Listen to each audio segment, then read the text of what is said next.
नमस्कार सभी को। तो जैसा कि हम लोगों ने 10 दिन विकल्प और अध्ययन बिंदु आदरणीय बाल मुकुंद जी से समझा है और आज उसका उन्होंने हम लोगों को मूल्यांकन के लिए बिठा दिया कि हम क्या समझे हैं। तो अगर इसको मैं अपनी दृष्टि से देखूं तो अभी हम क्या समझे हैं ऐसा कहना तो मुश्किल है। उसका कारण ये है कि जो विकल्प और अध्ययन बिंदु है ये हमें उस और अग्रसर कर रहा है जो हमने आगे समझना है। तो ये एक तरह से हमारे लिए पहले की तैयारी है कि उन 14 पुस्तक को हमें किस तरह से लेना है और उस पर हमें कितनी मेहनत करनी है। लेकिन अगर हम इसको थोड़ा सा मोटे मोटे शब्दों में देखते हैं तो एक तो ये समझ में आने वाली बात है कि विकल्प हमें ये बता रहा है कि हमें अध्ययन की आवश्यकता क्यों पड़ रही है। यानी कि अगर हम विकल्प को देखते हैं तो फिर हमें अध्ययन की क्यों आवश्यकता है। तो उसमें एक ही चीज़ समझ में आती है कि हमारा जीना सही नहीं है। जैसे कोई एक बच्चा जन्म लेता है तो शुरू से उसको संस्कार देने का प्रयास किया जाता है। तो मैं विकल्प और अध्ययन बिंदु को एक संस्कार बीज के रूप में देख पाया हूँ। ये हमारे अंदर पहले एक संस्कार बोने की बात है कि हम इसको अच्छे से समझें। इसमें छोटे छोटे छोटे जो मुद्दे लेके हम लोग निकले कि मानव क्या है, उससे पहले हम अपने आप को मानव नहीं, शरीर अलग माने हुए थे, जीवन अलग माने हुए थे। थोड़ी बहुत समझ होते हुए भी उसको स्वीकार नहीं कर पा रहे थे। तो जब हम अपने आप में मानव होते हैं तो फिर मानव का जीना कैसा है, इन सारी चीज़ों की इसके ऊपर चर्चा हुई है। जब मानव कैसा है तो उसके साथ कुछ मूल्य भी चल रहे हैं, उन मूल्यों को समझना है। जब हम उन मूल्यों को समझते हैं तो धीरे धीरे जो एक हमारी समझ बनती जाती है उसके साथ फिर हमारे अंदर एक जिज्ञासा बनती है कि ये और कैसे हैं, क्या मैं ऐसा जी पाऊँगा, ये भी प्रश्न अपने मन में बनते हैं। तो जब हम इन प्रश्नों के साथ यहाँ से उठ के घर में बैठते हैं और अपने अंदर एक चिंतन मनन करते हैं तो स्वीकार होता है कि जीना सही नहीं है। था नहीं कह सकते, जीना सही नहीं है ना। तो हमें सही जीना कैसे है, तो उस सारे जीने को जो है ये आगे की 14 पुस्तक जो है हमें उस रास्ते पे लेके जाएंगे। तो अब ये हमारी भी जिम्मेदारी बनती है कि हम उसको ध्यान से समझें, उसका ठीक से पठन करें और अपने मन में जो एक सही जिज्ञासा है उसको अगर हम लेके आते हैं तो हम इस 6 महीने बाद जब उठेंगे तो ऐसा तो नहीं दावा कर सकते कि मानव बन के उठेंगे, लेकिन हाँ उस रास्ते पे चलने का तो एक प्रयास शुरू हो जाएगा। मैं इस तरह से विकल्प और अध्ययन बिंदु को लेकर समझा हूँ। धन्यवाद। सभी को नमस्ते। तो 10 दिन हमने विकल्प और अध्ययन बिंदु बुक को कंप्लीट किया इस 10 दिनों में, और इस 10 दिनों में समझ में आया विकल्प और अध्ययन बिंदु क्यों। तो विकल्प से मुझे ये चीज़ समझ में आया जिसमें भैया ने बहुत अच्छे तरीके से आदर्शवाद और भौतिकवाद में जो कमी पड़ गई है उसको बहुत अच्छे तरीके से समझाया कि क्या कमी है, और वो दिखता भी है कि क्या कमी है। तो वो एक चीज़ समझ में आई। फिर सहअस्तित्व दर्शन में ये समझ में आया कि हर चीज़ को जिस तरह से भौतिक और आदर्शवाद में अलग अलग बता दिया गया है कि एक में तो शरीर ही सब कुछ है ऐसा कर दिया और एक में शरीर कुछ नहीं है ऐसा कर दिया है। तो सहअस्तित्व में समझ में आया कि ईश्वर, शरीर, आत्मा, ये सारी चीज़ें, प्रकृति, ये सारी चीज़ों का कनेक्शन है और ये सारी चीज़ें जुड़ी हुई हैं। तो ये चीज़ बहुत अच्छे से समझ में आया, और इस विकल्प के तौर पे जो ये दर्शन मिला उसमें मेरी स्वीकृति और बढ़ गई है इसमें, और अब समझने की जिज्ञासा है इसमें। और एक तो ये चीज़ हुआ, फिर हमने 3 बिंदुओं पे इस किताब को कंप्लीट किया।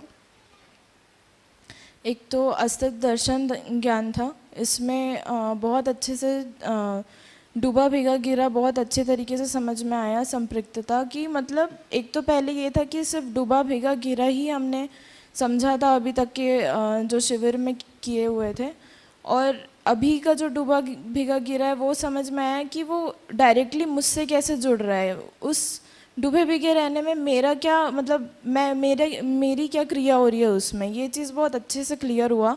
और मतलब वो मैं अब देख भी पा रही हूँ कहीं ना कहीं कि मतलब मेरा जो हर एक कार्य है वो इसी आधार पर हो रहा है। तो ये चीज़ मुझे बहुत अच्छे से क्लिक किया था अस्तित्व दर्शन ज्ञान में। और फिर दूसरा था कि जीवन ज्ञान, इसमें भी बहुत अच्छे तरीके से क्रियाओं को हमने समझा कि एक तो सबसे पहले क्रिया इस पे रखी गई जीवन क्रिया की, जब जब सारी क्रियाएं एक सूत्र में नहीं है तो फिर कैसे हमारे अंदर कॉन्फ्लिक्ट चलता है, कैसे वो चीज़ होता है, वो मैं अपने अंदर देख भी पाई, अपने से जोड़ भी पाई वो चीज़ कि मैं कितनी मतलब मेरी स्थिति कितनी हिली हुई है अभी। और फिर एक और रखा गया कि एक सूत्र होने के बाद फिर जीवन क्रिया कैसे चल रही है, तो वो भी बहुत अच्छा था। उसमें एक चीज़ बहुत अच्छे से क्लिक हुई मुझे कि मैंने अपना खुद का एक लोक बना के उसका एक नियम बना लिया, और मैं चाहती हूँ कि सब लोग उसी नियम से चले, कि मतलब वो सब उसी तरह ही करें सारे कार्य। तो उसमें भी समझ में आया कि मैं हर चीज़ को अपने हिसाब से देखना चाह रही हूँ, करना चाह रही हूँ। तो उसमें भी समझ में आया कि फिर तब संबंध में जाके फिर वो जो कॉन्फ्लिक्ट है वो कैसे दिख रहा है, वो भी एक चीज़ मुझे दिखाई दी। ये एक बहुत अच्छा मतलब ये बहुत अच्छे से समझ में आया मुझे। फिर हमने व्यवस्था को समझा, उसमें मानवीयतापूर्ण आचरण के बारे में समझा। उसमें बहुत अच्छे से एक व्यवस्था को रखा गया है कि एक मानवीयतापूर्ण आचरण वाली जो व्यवस्था होगी वो कैसे होगी। और वो चीज़ मतलब वो व्यवस्था एक इन्फॉर्मेशन की तरह मिली आज हमको, लेकिन वो सोचने पर और वो ऐसा एक दृष्टि बनती कि ऐसी व्यवस्था बनने के बाद जो एक हमारा जीने का तरीका होगा वो बहुत अलग होगा। उसमें हर सबका कोई ना कोई अर्थ है, सबकी कोई महत्वपूर्ण है हर कोई। तो ये चीज़ समझ में आया बहुत, तो बहुत अच्छा था। देवेंद्र पारिक, भीलवाड़ा राजस्थान से हूँ। अभी तक बचपन से जिस तरीके से सिर्फ आदर्शवाद और भौतिकवाद को हमने देखा और समझा, मेरी उम्र है 65 पूरा करके 66 पे रनिंग चल रहा हूँ। तो जो जीवन जिया है वो शुरू में जब छोटे बच्चे थे परिवार आदर्शवाद को जीता था, और उनके कहे और उनके देखे अनुसार आचरण में हमने आदर्शवाद को अपना लिया था। आदर्शवाद से बहुत कुछ संतुष्टियाँ मिली, पढ़ाई लिखाई करके जैसे बड़े हुए भौतिकवाद हावी हो गया। लेकिन मैं पर्टिकुलर मेरे लिए भौतिकवाद मेरा इतना पकड़ में नहीं रहा, मेरा हमेशा से आदर्शवाद में रुझान रहा। लेकिन मेरे 65 साल पूरा करने के बाद जब मुझे एक तीसरे विकल्प के रूप में जीवन विद्या मिली, तो मैं इतना मतलब बाबा जी के प्रति आभारी हूँ, उनके प्रति अनुग्रहित हूँ कि तीसरे विकल्प की ही एक सच्चाई मेरे को सामने नजर आई। और जो मेरे पिछले 65 साल जो जीवन के जिए उस पर पूरी तरीके से पानी फिर के एक शिशु के रूप में मैं नए रूप के में जन्म मान के पूरी तरीके से इसमें डूबने की तैयारी में लगा हुआ हूँ। आदर्शवाद में जैसे भैया ने विकल्प को जिस तरीके से, जिस गहराई से अंदर जाके एक बारीक बारीक तारों को जिस तरीके से खुला किया, मैं बहुत आभारी हूँ आपका। आदर्शवाद में ईश्वर को केंद्रित मान करके दृश्य को नहीं मानते हुए उसी में जीने का जो था, और भौतिकवाद में चूंकि जड़ वस्तु को केंद्र में मान करके और जो वस्तु को और धन को केंद्र मान करके जिए, उनके फर्कों को मैंने बहुत अच्छी तरीके से समझा कि परिवारों में भी स्थितियां क्या है, समाज में भी स्थितियां क्या है, चारों तरफ वही स्थितियां नजर आती है। लेकिन जब इस दर्शन से जुड़े तो वो सारी कमियां एकदम एक साफ सुथरी नजर आने लग गई कि ये इतने इतने इतने इतने गैप है और इतने फर्क हैं इनमें। तो जीने का असली मजा तो अब आएगा, अब तक तो समय काटा है, जिए नहीं, जीना तो अब होगा। अब उसके लिए एक विचार आता है कि एक विकल्प को समझकर इतना आनंदित है तो इन 14 किताबों को समझने के बाद क्या होगा। लेकिन आज चंद्रशेखर भैया को मैंने ये कहा कि दो स्थितियाँ शायद मेरे साथ हो सकती है कि या तो मैं बहुत अच्छा जीने की उसमें मस्ती में आऊँगा, या फिर बहुत बहुत पीड़ा भी हो सकती है। क्यों कि ये इतना समय और अभी भी जाने के बाद मेरे को जीना तो उन्हीं लोगों में है, उनसे हट के तो नहीं जी सकता हूँ। इन्होंने एक बहुत अच्छी बात समझा के मेरा समाधान कर दिया कि भैया तैरना तो सीख जाओगे, बस तैरना सीख गए, अपने आप से ध्यान रखते हुए उस नाव में भी सवारी करो और तैरने की तैयारी भी रखो। मैंने कहा बहुत अच्छा समाधान हो गया। एक बात मैं आपको समझाता हूँ कि बताता हूँ, समझाता नहीं बताता हूँ कि आदर्शवाद को मैंने बहुत पढ़ा भी है, श्री राम शर्माचार्य को, शो के माध्यम से कई संतों को भी पढ़ा। जीवन क्रिया को जिस तरीके से यहाँ समझाया गया है, इससे पहले किसी भी जगह किसी संत ने किसी किताब में कुछ नहीं बताया। मनोवृत्ति, चित्त, बुद्धि, आत्मा ये होती है, लेकिन वो चित्रण, आस्वादन, विश्लेषण, तुलन, ये चीज़ें क्या है ये तो हमने कभी जानी ही नहीं, पहचानी ही नहीं। यहाँ आकर के उनका अनुभव हुआ। फिर देखो सातों संबंधों को जिस तरीके से समझाया गया है वो अद्भुत है, बहुत अद्भुत है। विवाह को समझते थे अब इसे शादी हो गई, घर संसार चलाना है, बस हो गया काम, और क्या है काम। लेकिन विवाह के बाद पूरा मानव समाज कैसे जुड़ता है, मैंने उस पर बहुत विचार किया कि ये मानव चेतना कैसे जुड़ता है, मानव इतना बड़ा समाज कैसे जुड़ता है। तो मैंने जब विचार किया तो मेरी शादी से पहले मैं मेरे ससुराल पक्ष के किसी व्यक्ति को नहीं जानता था। शादी के दूसरे ही दिन उस परिवार के एक एक सदस्य से मेरा संबंध बन गया, वो मुझे जानने लगे, मैं उनको जानने लगा। अब चूंकि सामने वाला परिवार भी बड़ा और मेरा परिवार भी बड़ा, तो उनकी 4 बुआ, 4 मौसी, 5 उसके मामा, फिर उनके बच्चे, फिर उनके ससुराल, यहाँ तक मेरे रिलेशन बने। फिर मेरे साले, उनके मित्र, उनके मित्रों से मेरे संबंध बने। तो मैंने कैलकुलेशन किया तो ये कम से कम 1000 आदमी मुझसे जुड़ गए, डायरेक्ट और इनडायरेक्ट। तो ये चीज़ अभी तक तो समझ में आई नहीं थी। ये भैया ने जब वो कहा कि मानव समाज के जोड़ने का भी एक बहुत बड़ा प्रकार है, इस तरीके से कुल मिला करके मुझे बहुत अच्छा लगा, आनंदित हूँ, मस्त हूँ, बहुत अच्छा लग रहा। धन्यवाद। महेश काबरा, भीलवाड़ा राजस्थान से हूँ। और विकल्प शिविर की मतलब अध्ययन शिविर में विकल्प पुस्तक की मेरी ये उपलब्धि, या जिसको एक यात्रा बोल सकते हैं, कि मेरे जीने में मतलब जो कमी दिख रही थी लगातार मेरे को, है ना, कम पड़ रहा था, तो लगातार मेरे अध्ययन की वो बन रही थी मानसिकता। तो उसमें अब मेरे को ये सेट हो गया कि जीना कैसे होगा, मतलब ऐसा मुझे थोड़ा थोड़ा प्रतीत, मतलब वो आभास हो रहा है। पहले मेरे को लग रहा था कि ये कैसे, मतलब कैसे होगा उसका आइडिया नहीं लग रहा था कि भाई ठीक है, हाँ ये विकल्प रूप में आ रहा है, ये कोई बढ़िया चीज़ है, और मतलब इससे जैसा आदर्शवाद स्थापित हुआ वैसे ये, है ना, मतलब समाज के लिए आदर्श तो बढ़िया बैठ जाएगा इससे, पर कैसे होगा ये थोड़ा सा मतलब ऊहापोह चल रही थी उसमें। तो अभी ये 10 दिनों में और पिछले जो तैयारी थी, पूर्व तैयारी, इन 15-17 दिनों का ये यात्रा रही कि मेरा भौतिकवाद से तो पहले भी इतना कनेक्शन नहीं रहा, मतलब बहुत, है ना, उसकी समीक्षा कर चुके थे, लेकिन आदर्शवाद के प्रति मेरी बहुत आस्था थी। तो इसमें चलते चलते भी मुझे लग रहा था कि हाँ कुछ तो है ना कुछ तो है, मतलब हम समझ नहीं पा रहे हैं, या हमने उसकी ठीक से समीक्षा नहीं की आदर्शवाद की। कुछ मतलब वही हो गया ना, हम अनुभव तक नहीं पहुँचे और हम यहाँ से बैठ के उसकी समीक्षा कर रहे हैं अनुभव की। वैसे ही आदर्शवाद को जितने लोगों ने अभी तक समीक्षा की वो वहाँ तक पहुँचे तो नहीं है, लेकिन उसकी समीक्षा मतलब एक तरह से उसकी नेगेटिव चीज़ें आ रही है ना, पॉजिटिव चीज़ को पकड़ नहीं पा रहे हैं हम शायद। पर इन 15-20 दिनों में मेरे आदर्शवाद के ऊपर भी गहरा, है ना, एक अच्छा चिंतन चला, और मुझे लगा कि हाँ अब विकल्प रूप में यही है, बस इसके अलावा और कुछ नहीं, ऐसा हो गया है।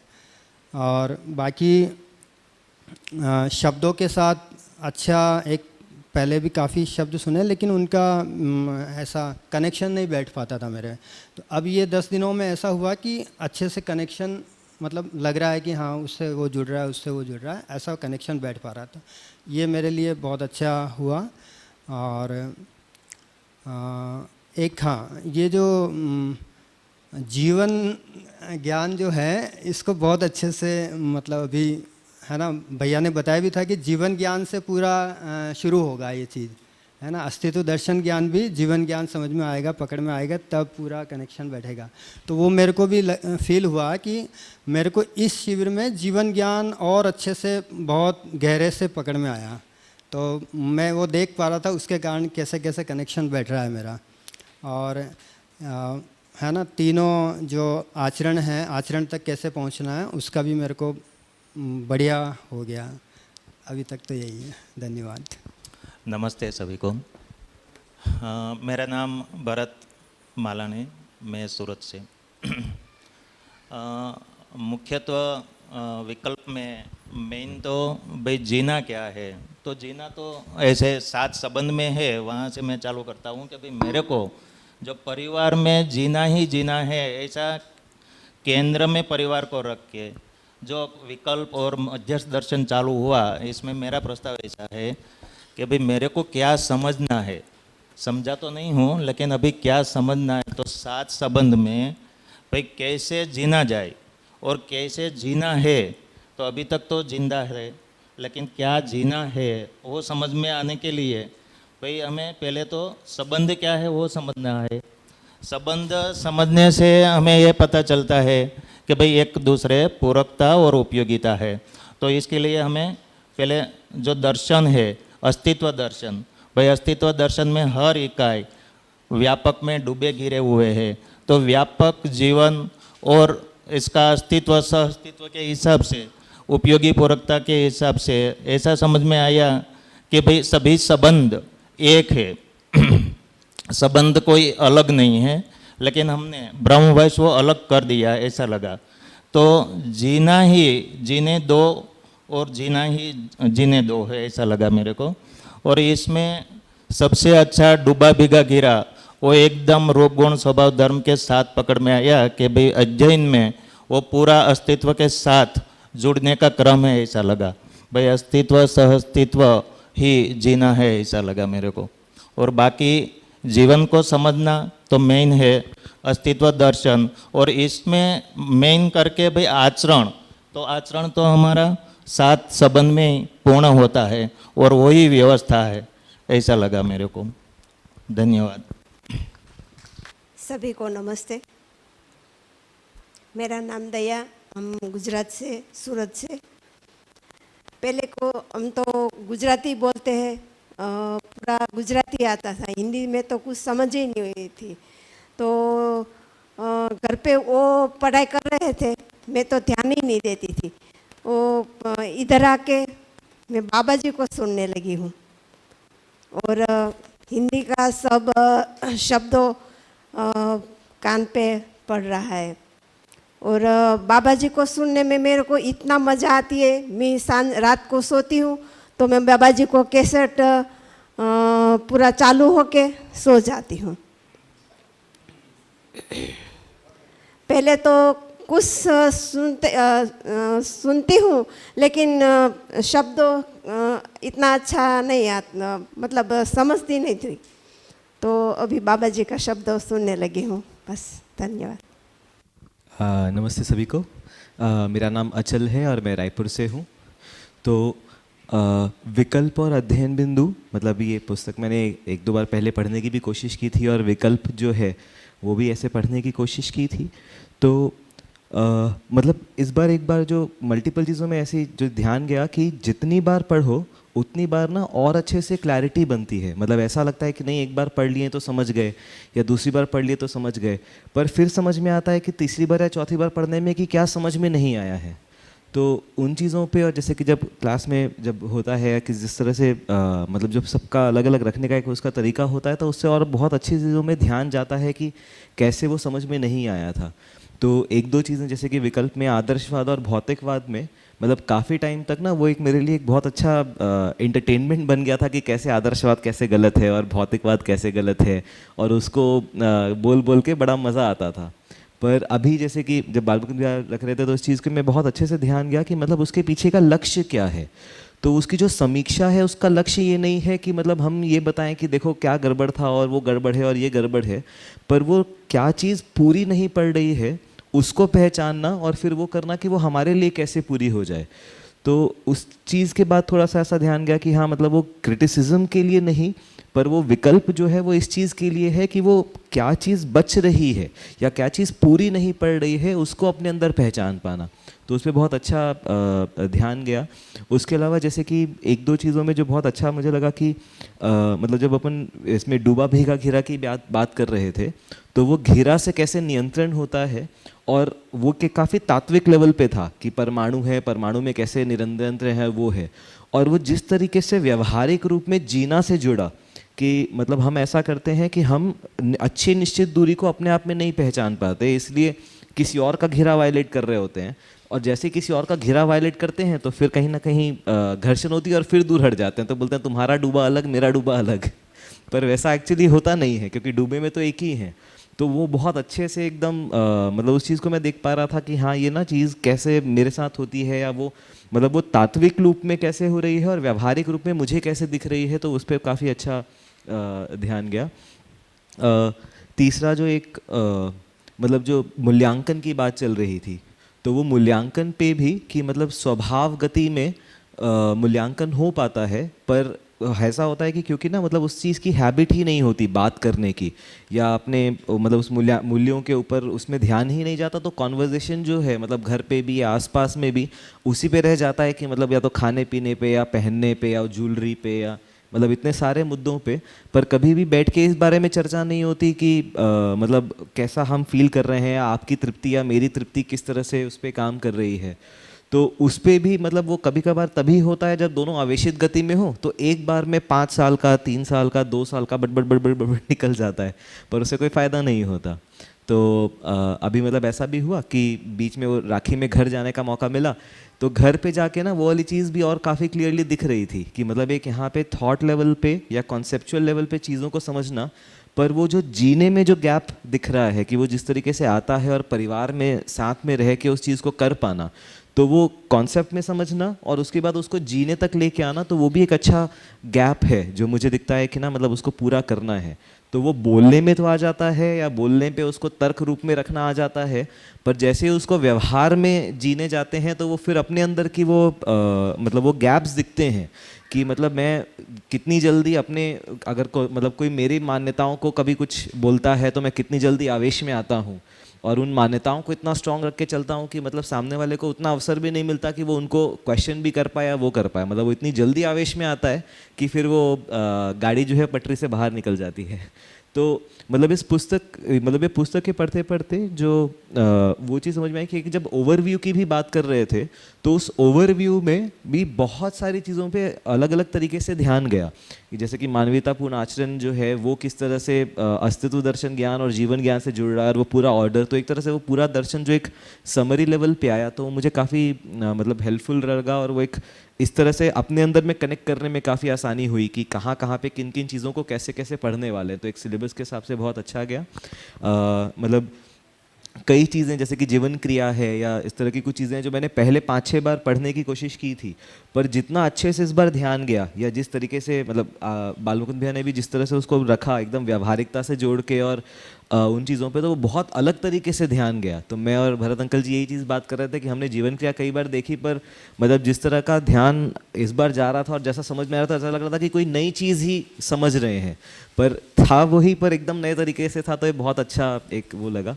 ओवरऑल मुझे लगता है कि मतलब रहने के में भी एक जो अध्ययन पहले जैसे मैंने 2 साल कोशिश कर रहा था और जैसे अभी एक जो बहुत ज़्यादा फ़र्क रहा कि यहाँ रह के करने में और उस इन्वायरमेंट में जहाँ पे मतलब ऑल टाइम पे वो सभी उस अभ्यास में लगे हुए हैं और उनके साथ उस चीज़ के बारे में मतलब चर्चा कर रहे हैं, तो खाने पे भी वही चर्चा हो रही है, घूमते फिरते भी वो चर्चा हो रही है, तो उस वातावरण का प्रभाव मुझे काफ़ी देखने में बहुत समझ में आया कि उसका क्या असर पड़ता है। और दूसरा जो चंद्रशेखर भैया मुझे बार बार बोलते रहते थे कि ना परिवार का साथ बहुत ज़रूरी है, तो मुझे लगता है कि श्रीमती जी का साथ में आना मेरे लिए एक अध्ययन के लिए बहुत अच्छा वो रहा, क्योंकि वो जो मुद्दे हैं ना वो एकदम लेवल पे डिस्कस हो पा रहे हैं कि और मतलब इन्होंने भी काफ़ी अच्छे से इंटरेस्ट लिया, तो उसके कारण मतलब साथ साथ चलना बहुत मतलब मुझे ऐसा लग रहा है कि उसकी इंटेंसिटी बहुत अच्छी बढ़ गई। तो ज़्यादा ही बोल दिया बट ठीक है।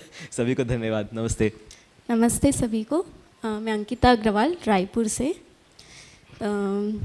तो मुझे इस दर्शन में अभी पहली बुक पढ़ी, बट इसमें सबसे अच्छी लाइन जो लगी तो अस्तित्व मूलक मानव केंद्रित, तो ये मुझे काफ़ी अच्छा लगा सुन के कि ये हमने रियल वर्ल्ड में कभी आज तक जो रियलिटी है वो कभी सामने आई ही नहीं। अस्तित्व एक कोई चीज़ है ऐसा कभी बताया ही नहीं गया, कभी जो रियल है उसके ऊपर कभी कोई शुरुआत से अभी तक इतनी पढ़ाई हुई बट उसमें आज तक कभी ये चीज़ नहीं बताई गई।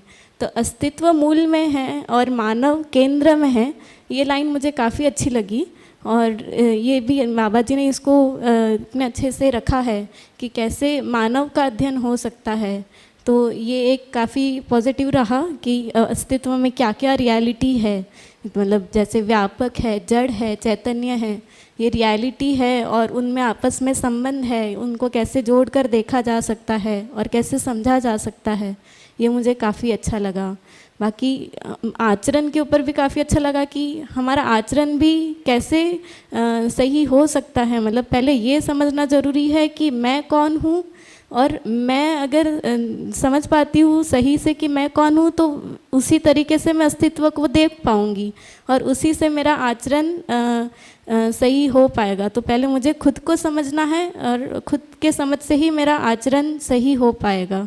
मुझे दूसरों को सही करने की ज़रूरत नहीं है, खुद ही को सही कर लूँ वही बड़ी बात है। और अब विकल्प के रूप में समझ आए कि कैसे जीव चेतना से मानव चेतना में आगे बढ़ना है, फिर मानव चेतना से कैसे अखंड समाज सार्वभौम व्यवस्था बन सकती है और फिर धरती संतुलन में कैसे हो सकती है। तो ये सब विकल्प के रूप में दिया गया है। तो ये सब चीज़ें सोच रही थी तो उसका एक ही मुझे उत्तर समझ आया कि एक ही उसका सल्यूशन है कि मानव जाति को समझदार होना है, उसी से धरती संतुलन में आ सकती है।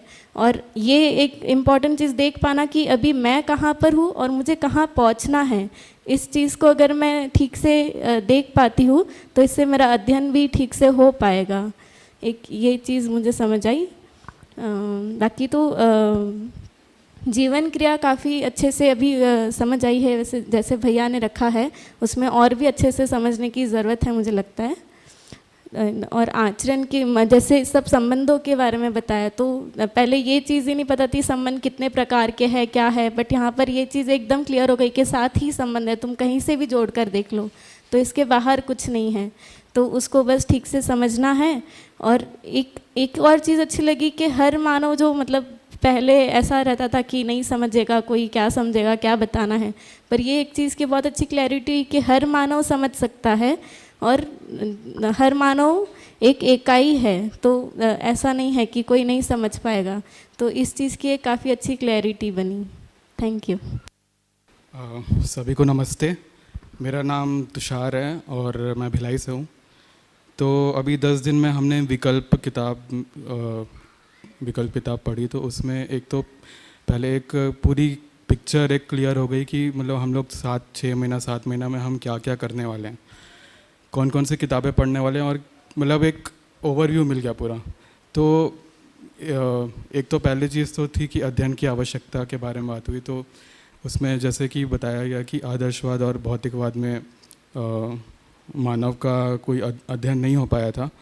तो उसमें ये तो मुझे भी दिखता है कि मैं मतलब मेरा आदर्शवाद से इतना कनेक्शन नहीं था, बट भौतिकवाद में मैं बचपन से भौतिक के साथ ही मैं बड़ा हुआ हूँ। और 4 साल एजुकेशन में देने के बाद फिर 2-3 साल जॉब करने के बाद एक अपने में दिखता है कि जीवन विद्या में आने के बाद ही ये दिखता है कि मतलब वो एक लक्ष्य नहीं मिल रहा था कि कहाँ तक पहुँचना है, कहाँ तक अपने को जाना है और एक निश्चित दिशा कौन सी है, ये समझ नहीं आ रही थी। तो यहाँ से एक विकल्प की आवश्यकता समझ में आती है कि हाँ, यहाँ पर एक है कि अपन को कहाँ तक पहुँचना है और अपना लक्ष्य क्या है, अल्टीमेट हमारा गोल क्या है, वो समझ में आता है।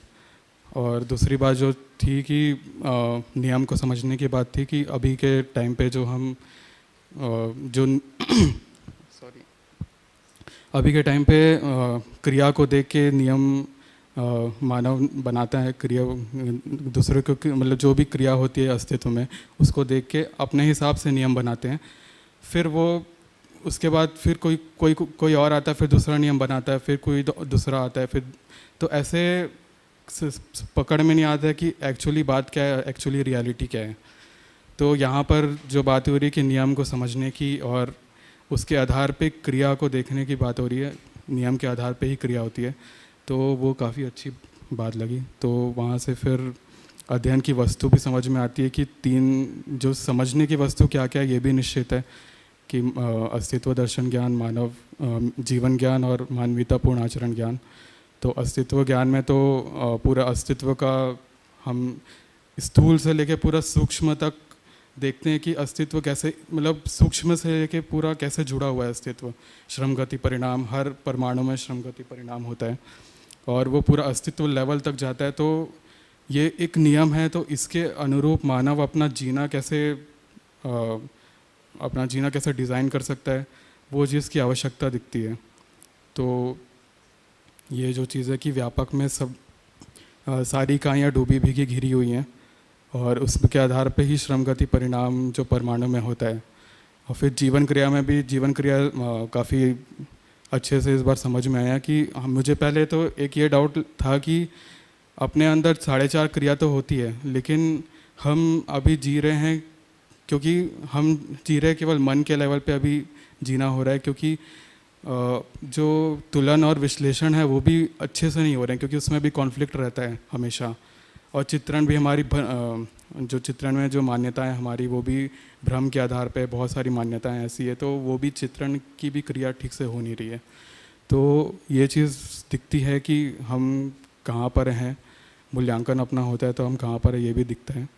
और फिर मानवीयतापूर्ण आचरण में तो एक ये समझ में आता है कि साथ संबंध कितने इम्पोर्टेंट है और सारे संबंध इक्वली इम्पोर्टेंट है, ये दिखता है। तो ये बहुत ही अच्छी बात थी।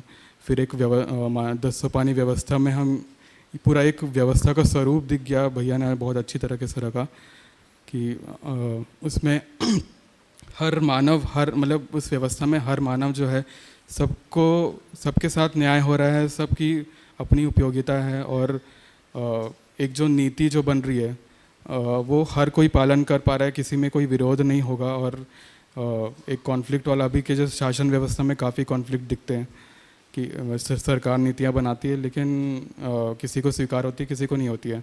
तो यहाँ पर जो व्यवस्था का स्वरूप है उसको वो सबको स्वीकार होगा और हर एक के साथ न्याय होगा। ये काफ़ी अच्छी चीज़ थी कि मतलब पूरा व्यवस्था का विश्व परिवार तक की बात वहाँ तक लेगा। तो बढ़िया, धन्यवाद। सभी को नमस्ते। मैं भावना वर्मा, इंदौर से। सहअस्तित्व ही अस्तित्व है और अस्तित्व में ही हमारा घर है। अस्तित्व में जो 4 अवस्था हैं उनमें 3 अवस्था तो अपने तो सहित व्यवस्था में है, लेकिन मानव का अभी व्यवस्था में पूर्ण होना अभी बाकी है। और विकल्प में हमने संबंधों को और क्रिया जो है मेरा ध्यान संबंधों पे गया, तो अभी कहीं संबंधों को कहीं मैंने पूरा ठीक से समझा ही नहीं। भाई जी ने बहुत अच्छे से संबंध को बताया, उससे पूरे दिमाग में हलचल होने लगी। और जो क्रियाएं हैं, जीवन क्रिया है, उसमें भी मैं स्वयं का मूल्यांकन प्रियहिता लाभ के आधार पर ही करती, लेकिन जब पूरा भाई जी ने बताया कि ऐसा नहीं, न्याय धर्म सत्य के आधार पर ही पूरा विश्लेषण और पूरा जीना न्याय धर्म सत्य के आधार पर ही होता है।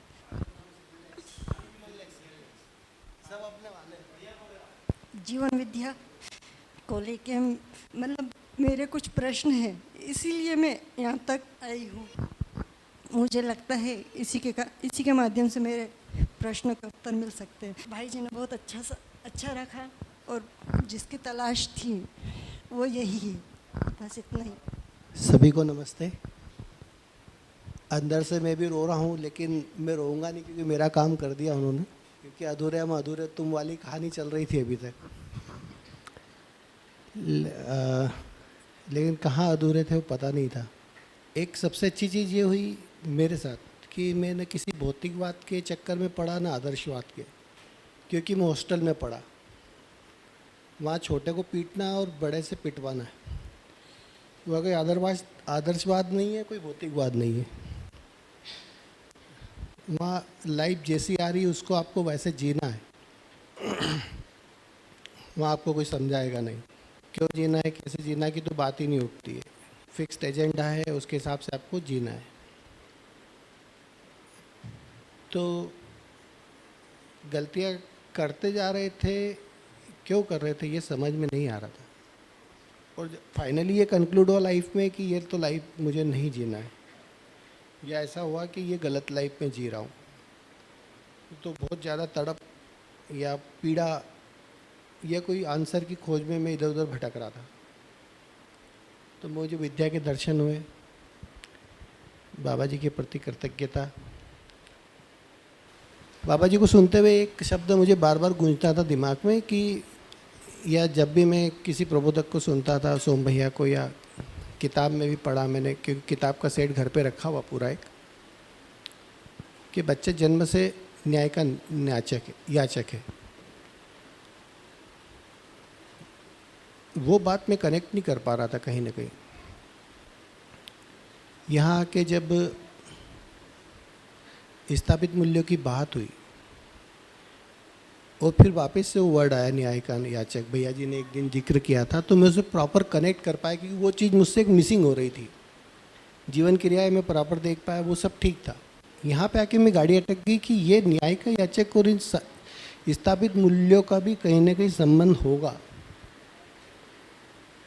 तो उस चीज़ को मैं बहुत अच्छे से समझ पाया कल ही, जब सब चीज़ें हो गई, कि जो भी 9 मूल्य है वो इस भ्रमित अवस्था में भी जब मैं पाने के लेवल पे रहता हूँ तो मुझे वो चाहिए, वो मुझे चाहिए। ये मैं स्पष्ट देख पाता था, समझ नहीं पाता था। देने की बात नहीं कर रहा हूँ। जैसे किसी ने हमें घूर के देख लिया तो हम अपमानित महसूस करते थे कि इसने हमें सम्मान नहीं दिया, मैं इसका बॉस हूँ, ये मुझे सम्मान नहीं दे रहा है। अगर मैं पुत्र हूँ तो मैं मेरे पिता को इस दृष्टि देखता था, इनने हमें पैदा किया है तो इन्हें तो हमें पालना ही है। मैं उस तरह से न्याय की याचना करता रहता था। अब मैं पिता हूँ तो मैं अपने पुत्र से यह अपेक्षा बनाए के रखता था कि ये से मेरे प्रति कृतज्ञ होना चाहिए, या मैं जहाँ पे भी हूँ मैं पाने वाली लेवल पे ही अपने को देखता था। तो उसमें मैं प्रॉपर कनेक्ट कर पाया कि बच्चा जन्म से न्याय का याचक का मतलब क्या है। वो सारे जो मूल्य हैं वो हम चाहते हैं उम्र के किसी भी पड़ाव में, लेकिन वो पाने के रूप में चाहते हैं, देने के रूप में होते नहीं। उसी को फिर एक्सटेंशन अपन ने दिया भैया जी ने कि वो उभय तृप्ति के रूप में ही काम होगा। उभय तृप्ति जैसा शब्द मैंने सुना ही भी नहीं कभी, उसे प्रैक्टिस में लाना तो दूर की बात। तो ये मैं काफ़ी अच्छे से समझ पाया कि बच्चा जन्म से न्याय का याचक है, और मैं भ्रमित अवस्था में भी डेली मर रहा है रोज़ की ज़िंदगी में उसी शब्द उन्हीं मूल्यों को मैं देखता हूँ जो मेरे अंदर है, लेकिन वो अभी स्थापित नहीं हुए। लेकिन वो मुझे दूसरे व्यक्ति के व्यवहार से 1 सेकंड में समझ में आते थे कि कहीं ना कहीं मन में ऊपर नीचे हुआ है, या तो मुझे किसी ने मेरे पे विश्वास नहीं किया, किसी ने मेरे प्रति कृतज्ञता व्यक्त नहीं करी, किसी ने मुझे सम्मान नहीं दिया, और बाकी सारे मूल्य ये मैं स्पष्ट रूप से देख पाया कि वही सभी स्थापित मूल्य ही थे जो मैं पाने के चाहने के रूप में रखा हुआ था, देने की कोई बात नहीं। तो अब मैं समझ पाया कि वहाँ उभय तृप्ति का कार्यक्रम नहीं हो रहा था, इसलिए हर व्यक्ति भ्रमित अवस्था में उसे पाने की स्थिति में ही पाना चाहता है, देने की स्थिति में नहीं, और यही दुख का या पीड़ा का कारण बना। और अब मैं समझ पा रहा हूँ कि उभय तृप्ति है जो जीने में सहायता करेगी, और बाबा जी का और पूरे अस्तित्व का सपना पूरा होगा कि भूमि स्वर्ग होगी, मनुष्य देवता होगा, धर्म सफल होगा, नित्य शुभ होगा। सभी को प्रणाम। नमस्ते सभी को। मैं भारती राठौर और आज विकल्प एवं अध्ययन बिंदु पुस्तक के आधार पे स्वयं का मूल्यांकन करना चाहती हूँ। पुस्तक भैया जी ने बहुत ही अच्छे से पढ़ाया। पुस्तक पहले भी पढ़ा था, लेकिन उसकी गहराई को और जानना था, तो महसूस होता है कि उस गहराई को छुआ है। सबसे पहले तो विकल्प और अध्ययन बिंदु की आवश्यकता क्यों, ये अभी अच्छे से और अच्छे से समझ में आया। जो अध्ययन बिंदु है वो तो परिचय शिविर कैसे लेना है उसके लिए बिंदु निर्धारित किए हुए हैं, लेकिन जो विकल्प है वो क्यों, तो बाबा जी ने ही लिखा है कि मानव का अध्ययन भौतिकवाद और आदर्शवाद में हो नहीं पाया, तो अस्तित्वमूलक मानव केंद्रित चिंतन जिसके आधारित है मध्यस्थ दर्शन, उसमें बताया गया है कि मानव ही ज्ञाता है, वही दृष्टा है, जानने वाला है, तो अस्तित्व को मानव ही जान सकता है। भौतिकवाद और आदर्शवाद में मानव का बारे में कुछ कहा ही नहीं गया, मानव को कुछ माना ही नहीं गया है। उसमें उसको शरीर या तो फिर कुछ रहस्य के रूप में ही बताया गया। तो ये विकल्प आदर्शवाद और भौतिकवाद के रूप में दिया गया है, लेकिन इस विकल्प को पढ़ने के बाद मेरे को लगता है कि मैं निर्विकल्प हो गई। इसके अलावा और कोई अब विकल्प भी दिखाई नहीं देता। चूँकि ये पुस्तकें 14 पुस्तकों का सार है, ऐसा भैया जी लोग बोलते हैं, तो इन पुस्तकों में जो भी बिंदु दिए गए हैं उनको जितना मैं सूचना रूप में प्राप्त कर पाई उसको थोड़ा सा यहाँ पर रखना चाहती हूँ। तो इसमें जो अध्ययन बिंदु है उसमें अस्तित्व दर्शन ज्ञान, जीवन ज्ञान और मानवीयतापूर्ण आचरण ज्ञान, उसको बहुत अच्छे से भैया ने बताया।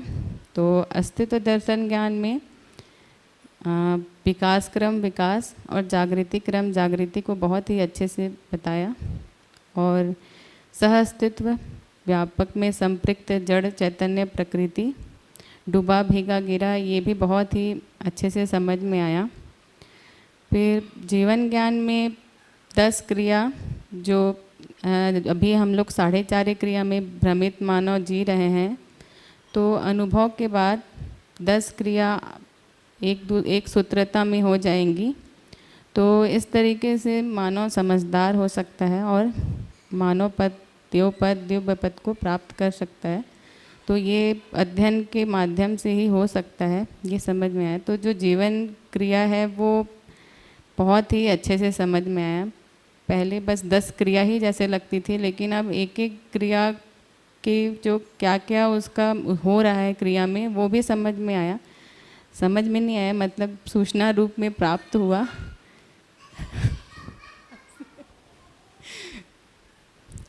सूचना रूप में प्राप्त हुआ है, समझ नहीं आया, वरना ऐसे में तो मुझे लगा कि समझदार हूँ। फिर उसके बाद मानवीयतापूर्ण आचरण ज्ञान, मूल्य चरित्र नैतिकता, तो उसमें जो मूल्यों का निर्वाह है वो संबंधों में होता है, और संबंध का निर्वाह व्यवस्था के लिए होता है। व्यवस्था क्या होती है, तो व्यवस्था एक परिवार व्यवस्था से लेके अखंड समाज, अखंड परिवार व्यवस्था इस तरीके से होता है।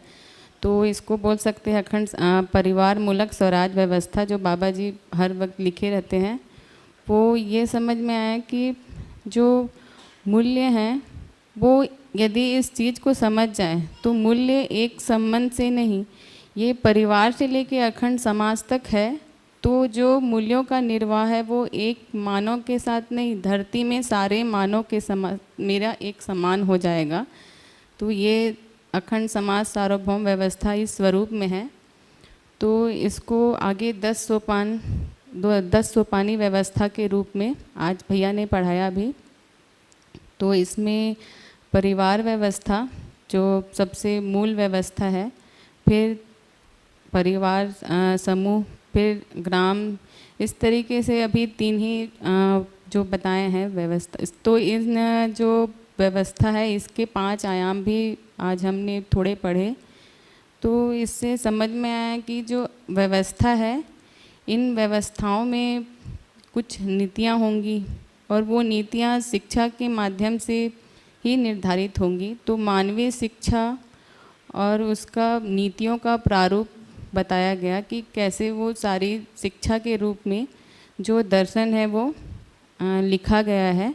तो इस तरीके से इस दर्शन का अध्ययन करने, पठन करने से थोड़ा बहुत सूचना रूप में ये तो समझ में आएगा कि जीना कैसे है और शिक्षा में उसको कैसे संप्रेषित कर सकते हैं। और ये 14 पुस्तक पढ़ने के बाद शायद ये और थोड़ा और क्लियर हो जाए। तो 6 महीने के बाद शायद ये समझ में आए कि जीने का फिर स्वरूप कैसे बनेगा। तो बस अब अगली पुस्तक का इंतज़ार है। और भैया को बहुत बहुत धन्यवाद, बहुत अच्छा उन्होंने हमें समझाने का प्रयास किया और जितना हमारी पात्रता थी उतना हम समझ पाए। Thank you. आप सभी को नमस्ते। जैसे विकल्प एवं अध्ययन बिंदु की पुस्तक आज ख़त्म हुई, भैया ने हमारे समक्ष वो सारी चीज़ों को रखा। बाबा जी ने भी उस पुस्तक को पूरे क्रम से ही बताया है कि विकल्प है क्या, विकल्प में होना क्या है, उसको करना क्या है। तो सबसे अच्छी बात यह है कि बाबा जी ने केवल ये नहीं बताया कि ये करना चाहिए वाली स्थिति है, उन्होंने बताया कि कैसे होगा वो भी बताया। तो वो सबसे बड़ी चीज़ मुझे लगी कि उन्होंने एक पहले तो विकल्प के लिए उन्होंने एक समीक्षा के रूप में बताया कि आदर्शवाद क्या है, ईश्वरवाद क्या है, उसमें कहाँ पर कमी रह गई, मतलब किस तरीके से वो जो ईश्वरवाद या रहस्यवाद वाली जो स्थिति है वो अंतिम में असंतुष्टि में जाके रुकती है। वैसी भौतिकवाद की स्थिति भी है कि भौतिकवाद में भी प्रकृति असंतुलित हो गई है और असंतुष्टि की स्थिति है। तो उन्होंने इन सारे चीज़ों का उन्होंने जितना चीज़ किया उसका तो कृतज्ञता किया माना ही है। साथ ही साथ उन्होंने कहा कि चूँकि ईश्वरवाद में केवल आत्मा को माना और शरीर को छोड़ दिया, जबकि भौतिकवाद में केवल वस्तु को केंद्र रखा। वस्तु इन द सेंस कि जो उनका शरीर है, शरीर को ही केंद्र मान लिया और बाकी को आत्मा को छोड़ दिया। तो वो दोनों ही स्थिति के कारण से ये स्थिति हुई कि हम किसी भी एक परिणाम और फल जो स्थिति है जिसमें हम सर्वसुख की स्थिति में पहुँचना चाहते थे उसमें नहीं पहुँच पाए। तो बाबा जी ने विकल्प बताया कि सहअस्तित्ववाद है जो कि हम दोनों को इनकार नहीं कर सकते। मानव जो है वो शरीर और जीवन दोनों का ही संयुक्त रूप है। तो दोनों की अपनी महत्ता है और दोनों को मिलाकर ही सहअस्तित्ववादी स्थिति में ही जो हम जीने के स्तर को जो पाना चाहते हैं, जो सुख पाना चाहते हैं, जो हमारा प्रकृति सहज, जो अस्तित्व सहज कहते हैं कि इनबिल्ट है सुख की चाहना सभी में। तो वो फर्स्ट जो विकल्प बताया बाबा जी ने कि विकल्प के रूप में मैं ये प्रस्तुत कर रहा हूँ। और विकल्प है क्या, तो विकल्प में उन्होंने फिर वही बताया कि हमको इसके लिए 3 ज्ञान की आवश्यकता है, जो अस्तित्व दर्शन ज्ञान, जीवन ज्ञान और मानवतापूर्ण आचरण ज्ञान की बात बताई उन्होंने कि ये विकल्प में ये अगर इन चीज़ों का ज्ञान यदि हमें होता है तो वो जो चीज़ छूट रहा है वो भी पूरा हो सकता है करके। तो विकल्प में ये सारी चीज़ें बताई। तो विकल्प में फिर आगे उन्होंने बताया कि ये कैसे हो सकता है। तो उसके लिए उन्होंने पूरी प्रक्रिया दी है कि उन्होंने फिर 4 दर्शन बताए हैं, 3 वाद बताए हैं और 3 शास्त्र बताए हैं। उन सारे चीज़ों में इन चीज़ों को बताया है कि किस तरीके से ये हो सकता है। तो भैया ने बहुत अच्छे से उसको बताया, एक एक चीज़ों को समझाया कि सबसे पहले अस्तित्व दर्शन ज्ञान को बताया कि सारा अस्तित्व है क्या, इस अस्तित्व में सारी चीज़ें, वहाँ पर मैं कहाँ हूँ और मेरा क्या रोल है। तो उस मैं और मेरे रोल के लिए जीवन ज्ञान जो बताया वो बहुत अच्छे से बताया कि हमारा आखिर हमारे अंदर चलता क्या है। तो वो बहुत अभी तो एकदम सूक्ष्म रूप में तो नहीं उतना, लेकिन हल्का सा हमको समझ में आता ही है। जो 4 साढ़े 4 क्रिया की बात हो रही है वो दिखता ही है कि हम तुलन करते ही हैं, विश्लेषण करते ही हैं, उसका आस्वादन या चयन करते ही हैं, वो चीज़ें तो दिखती है। मतलब तो एक विश्वास होता है कि हाँ अभी एक जीवन है, मतलब जो कि भौतिकवाद में उसको बिल्कुल नकार दिया था। जबकि वो चीज़ें हम जैसे विश्वास की बात करते हैं, कृतज्ञता की बात करते हैं, या और अन्य जितने गौरवता की बात है, सारी चीज़ें मतलब भाव रूप में हैं या मूल्य बोलते हैं, तो वो हमको महसूस करते ही हैं, उस चीज़ होता ही है। तो हम उस चीज़ को कैसे छोड़ सकते हैं, जो कि भौतिकवाद ने उसको छोड़ दिया है उस चीज़ को। तो वो इसलिए वो सहज रूप में स्वीकार हुआ ये, इसीलिए मैंने इसको विकल्प के रूप में स्वीकार किया कि नहीं, इसको मेरे को अब पूरी तरीके से अच्छे से इसको जांचना है। मतलब तो उस क्रम में ये पहला बुक था, आगे की बुक भी आती जाएंगी, उसमें और इसको स्पष्टता होगी इसका। तो भैया ने वैसे बहुत सारी चीज़ें स्पष्टता उनके जो भी बताया उससे हुई है, क्योंकि उन्होंने इतना ज़्यादा समीक्षा किया है कि वो एक एक चीज़ ऐसा लगता है कि हाँ ऐसा ही होता था, ऐसा ही होता था। चाहे वो जीवन क्रिया की बात बताएं या ये सारी चीज़ें जो बताई उन्होंने, कि जो पिक्चर की बात बताए हो या अपना वर्ड की बात बताए हों, रियल वर्ड की बताए हों, इस तरह की जो एक एक जो चीज़ें बताई वो सारी चीज़ जुड़ रही थी। और मैं तो ऐसा लगता है कि मेरे से नहीं, वो सभी से जुड़ रही होंगी, क्योंकि ऐसा ही है। तो इतना अच्छे से समीक्षा किया है उसका, तो उसके बाद से तो है ही कि हमको जीना कैसे है वो चीज़ निकल कर आता ही है। तो सबसे अच्छी बात है कि जीना कैसे है वो भी हमारे सामने है, बस उसको आत्मसात करना है, उसको समझना है, अच्छे से समझ के जीने की स्थिति। क्योंकि सबसे बड़ी चीज़ ये है कि तो बाबा जी प्रमाण करके ही सारी चीज़ों को किया है उन्होंने। तो ऐसा तो हम बोल ही नहीं सकते कि चीज़ें नहीं होगी, तो होनी ही है, क्योंकि वो तो उन्होंने जी कर उसको चीज़ों को सब चीज़ किया है। तो मैं तो यही कहता हूँ कि एक दिशा, जो मैं दिशाहीन इधर उधर जा रहे थे, तो एक दिशा में जब चल रहे हैं, तो एक दिशा जब मिल ही गई है, दिशा में चलेंगे तो एक लक्ष्य तक तो पहुँचेंगे, ये निश्चितता मेरे को दिखती है। तो पूरा स्टेप बाय स्टेप जैसे कि सारा चीज़ था, विकल्प का भी था, विकल्प का अध्ययन बिंदु, उसमें पूरा वस्तु बता दिए कि क्या क्या वस्तु क्या क्या है, किन किन चीज़ों को समझना है, कैसे कैसे समझना है, फिर उसमें क्या व्यवस्था होगी, यहाँ तक कि व्यवस्था भी पूरी बता दी है कि ये व्यवस्था है, इस व्यवस्था के हिसाब से हमको करना है, तो जीने का कार्यक्रम बनेगा। तो कार्यक्रम भी निर्धारित है कि हमको करना क्या है। तो इस तरीके से आगे जो पढ़ेंगे तो निश्चित रूप से जो हमारी गति है वो बढ़नी ही है और भी अच्छे से होगा। बाल मुकुंद भैया का बहुत बहुत धन्यवाद, आप सभी का धन्यवाद। सभी को नमस्ते, मेरा नाम मीना राठौर है और हम यहीं संस्थान में रहते हैं। और सबसे पहली बात तो मैं बताऊंगी कि मैं अपने जीवन में पढ़ाई थोड़ा कम करी हूँ, पढ़ने का ज़्यादा मौका नहीं लगा, तो पढ़ने की बहुत इच्छा थी, लेकिन अभी मैं बस्ता लेके आती हूँ तो मेरे को बहुत अच्छा लगता है। मैं पढ़ने जा रही हूँ करके, जो बचपन में पूरा नहीं हुआ अभी इस उम्र में पढ़ रही हूँ करके बहुत ही अच्छा लगता है। तो अभी अब हम लोग 2 साल 2.5 साल से ही जीवन विद्या में जुड़े हैं, ज़्यादा दिन तो हुआ नहीं है। तो जब से जुड़े हैं तब से हम लगातार वैसे हर शिविर अटेंड कर ही रहे हैं, लेकिन जितना मेरा पात्रता क्षमता है उतना मैं अपने में समझ पा रही हूँ। तो अभी भैया जी पढ़ा रहे थे, तो अभी पढ़ाए हो के मतलब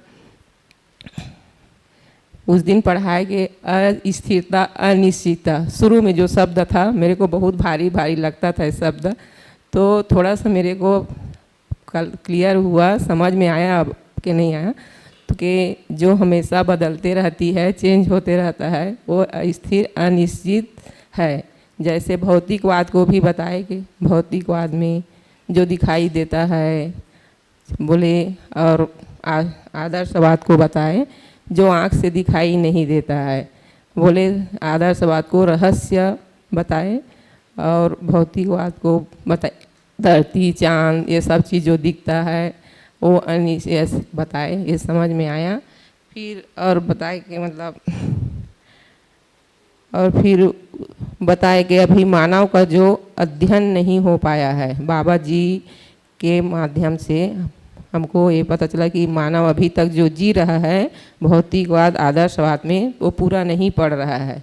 हम उसमें निरंतर सुखी नहीं हो रहे हैं, कभी दुखी कभी सुखी हम लोग का होता है, उसमें निरंतर सुखी, लेकिन मानव का मूल चाहना सुख ही है, सुख ही हर मानव चाहता है, लेकिन हम कभी सुख कभी दुख ऐसी हमारा इसमें चल रहा है। तो बाबा जी इसका मतलब बताए विकल्प कि अभी मानव का अध्ययन नहीं हुआ है। मैं जो ये पुस्तक लिखा हूँ, जो 14 पुस्तक, उससे आपका ये समाधान, हर समस्या का हल हो सकता है और आप विकास जागृति क्रम में पहुँच सकते हैं, ये बाबा जी ने बताए हैं। तो अभी भैया जी पढ़ाए हैं, उसमें मतलब बताए हैं कि इसमें 3 ज्ञान है। ये समझ आया कि जीवन ज्ञान दर्शन है और अस्तित्व ज्ञान दर्शन और मानवीयता पूर्ण आचरण ज्ञान, ये चीज़ बताए। उसमें अस्तित्व के बारे में बताए, जीवन के बारे में बताए। जीवन एक परमाणु है, परमाणु गठन पूर्ण परमाणु, मेरे में इतना समझ आया है वो बता रही हूँ कि गठन पूर्ण परमाणु है। ये परमाणु, हर परमाणु एक दूसरे के साथ रहना चाहता है, एक अकेला नहीं रहता है। वैसे ही इसमें हर परमाणु पूर्णता की ओर पहुंचना चाहता है, हर मानव भी पूर्णता की ओर पहुंचना चाहता है, वैसी भी परमाणु भी पूर्णता की ओर ही जाना चाहता। तो ऐसी इसमें ऐसी समझ में आया है कि एक अजीर्ण परमाणु और भूखा परमाणु, एक दूसरे भूखा है वो अपना लेना चाहता है अंश, और अजीर्ण है वो देना चाहता। ऐसी से मिल के ये एक गठन रूप हुआ है, गठन पूर्ण, इसी से ये जीवन बना है, ऐसे ये मेरे को समझ में आया है। और फिर बताए हैं कि अस्तित्व दर्शन ज्ञान, ये अस्तित्व के बारे में बताए हैं। अस्तित्व क्या है? अस्तित्व जो है वो अस्तित्व है। अस्तित्व में ये सह अस्तित्व सब इकाइयाँ हैं, वो सब उसमें डूबी घिरी भीगी, ये बताए, ऐसे समझ में आया। और इसी से सब वो पारदर्शिता पारगामी, इसलिए एक दूसरे को देख पा रहे हैं, पहचान पा रहे हैं और संबंध के साथ निर्वाह कर पा रहे हैं, ऐसे मेरे समझ में आया। और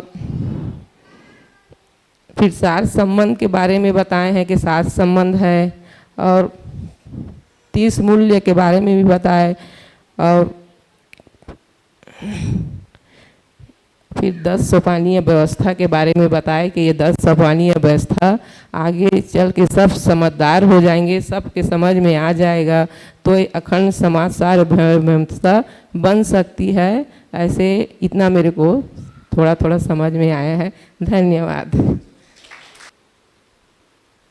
सबको नमस्कार। मेरा नाम दामोदर प्रसाद राठौर, यहीं संस्थान में निवासरत हैं बच्चों के साथ।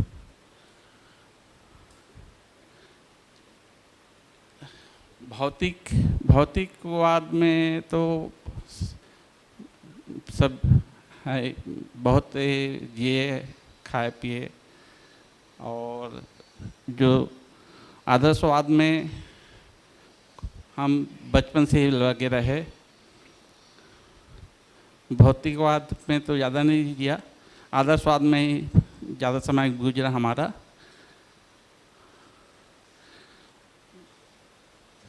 और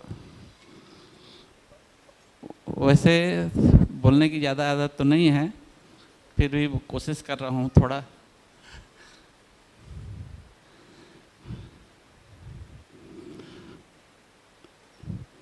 ये चार अवस्था में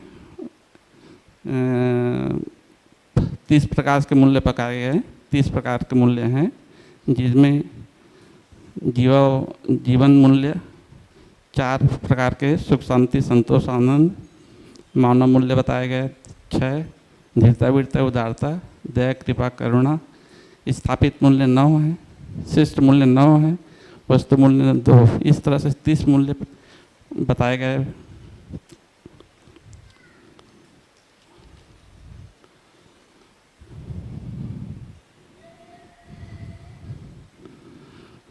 ये भी बताया गया कि व्यापक है, वस्तु में संपृक्त वस्तु इकाई।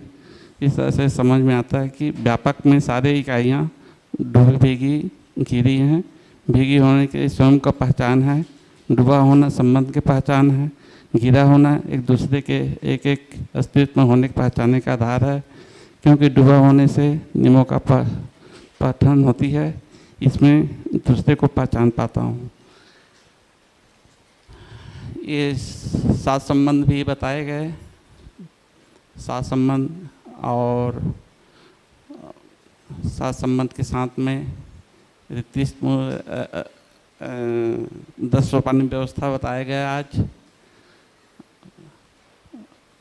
बस, धन्यवाद। नमस्ते सभी को, मेरा नाम कमलेश है और मैं कैलकाटा से हूँ। तो सबसे पहले तो मैं ये बोलना चाहूँगी कि पहले भी मैंने 1-2 बार ट्राई किया है किताबें पढ़ने की, बट बहुत क्लैरिटी नहीं होती थी, शब्दों में अटक जाती थी, तो फिर उसी में घूम जाती थी, ऐसा स्टेट पे रहती थी। बट इस अध्ययन बिंदु के पूरे किताब को पढ़ के एटलीस्ट इतनी कॉन्फिडेंस बन गया है कि मैं अब वापस पढ़ना चाहूँगी तो मैं इसको बहुत ढंग से पढ़ पाऊँगी, और फिर वो समझने वाला कार्यक्रम चलता रहेगा। तो इसके लिए भैया बहुत बहुत धन्यवाद। एंड जो आपने एग्जाम्पल्स रखे वो रियल वर्ल्ड एग्जाम्पल्स थे, कोई भी वस्तु को लेके नहीं, बट मानव को केंद्रित करके जो एग्जाम्पल्स दिए तो वो बहुत कनेक्ट हुआ। तो चीज़ें ना बहुत कनेक्ट होके समझने में ऐसा लगता ना, हाँ ये ठीक है, ये समझ आ रहा है, हाँ अब मैं कनेक्ट कर पा रही हूँ। तो ये स्टेट मेरे साथ हमेशा बना रहा। विकल्प में हमेशा हम लोग जब भौतिकवाद या आदर्शवाद की बात करते थे तो क्रिटिसिज्म लेते थे कि हाँ इसमें ये गलत है, इसमें ये गलत है, बट कभी ये नहीं सोचते थे कि चलो एक गैप आइडेंटिफाई करते हैं कि इसमें क्या बच गया है, और फिर हम सहअस्तित्व को समझने की कोशिश करते हैं। तो ये चीज़ जो पिक्चर में आई तो सहअस्तित्व और क्लियर हुआ, मतलब अस्तित्व सहअस्तित्व है, ये इतने बार सुना था, संबंध है, ठीक है, मतलब ये सुनने वाले में अच्छा लग रहा था, सुन रहे थे, बट उसकी एक सही क्लैरिटी जो बनी वो इस बार जब दोनों चीज़ों की गैप को हम एनालाइज किए और फिर सहअस्तित्व को पढ़ रहे, तो हाँ अब समझ आ रहा है कि अस्तित्व सहअस्तित्व ही है। तो ये बहुत मेरे साथ बहुत अच्छा हुआ। और फिर विकास क्रम विकास, जागृति क्रम जागृति, या चारों पद की बात आई तो उसकी क्लैरिटी बनी। फिर अध्ययन बिंदु में जो एक ओवरऑल पिक्चर दिखाया गया कि अस्तित्व ज्ञान, फिर जीवन ज्ञान, फिर मानवतापूर्ण आचरण ज्ञान, फिर वो सब होगा तो व्यवस्था कैसी होगी, व्यवस्था है तो फिर शिक्षा कैसी होगी। तो ये जो ओवरऑल पिक्चर जब आता है ना कि सिर्फ बोलने के लिए नहीं है, ये मतलब रियल वर्ल्ड में ये सब ऐसे ऐसे हो सकता है, एंड इसकी क्लैरिटी बहुत अच्छे से दी हुई है, तो उसमें ना और ज़्यादा ऐसा लगता है कि हाँ जब ये चीज़ हो सकता है तो हम कर भी सकते हैं, तो वो कॉन्फिडेंस बिल्ड हुआ।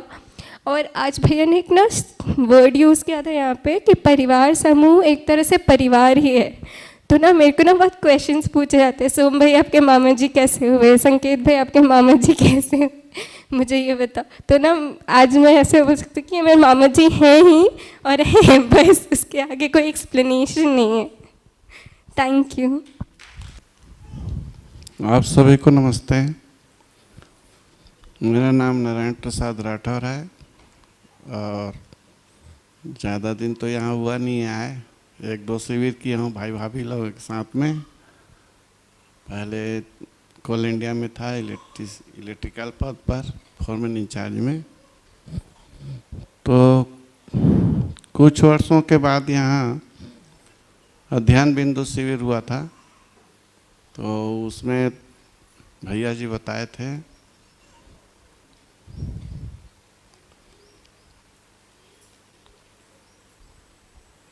सुरेंद्र पाल भैया जी बताए थे। तो उसके बाद यहाँ मन लगा कि 6 महीने का कोर्स कर ले। 2-3 बार तो ऐसे कोर्स ये किए थे सप्ताह वाला शिविर। तो बाल मुकुंद भैया जी अभी जो अध्ययन बिंदु शिविर ले रहे हैं, ये अध्ययन का बिंदु शिविर बोलते हैं।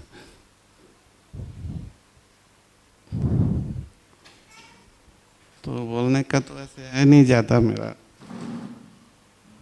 समझ आ रहा है, धीरे धीरे समझ जाएंगे अध्ययन करते करते।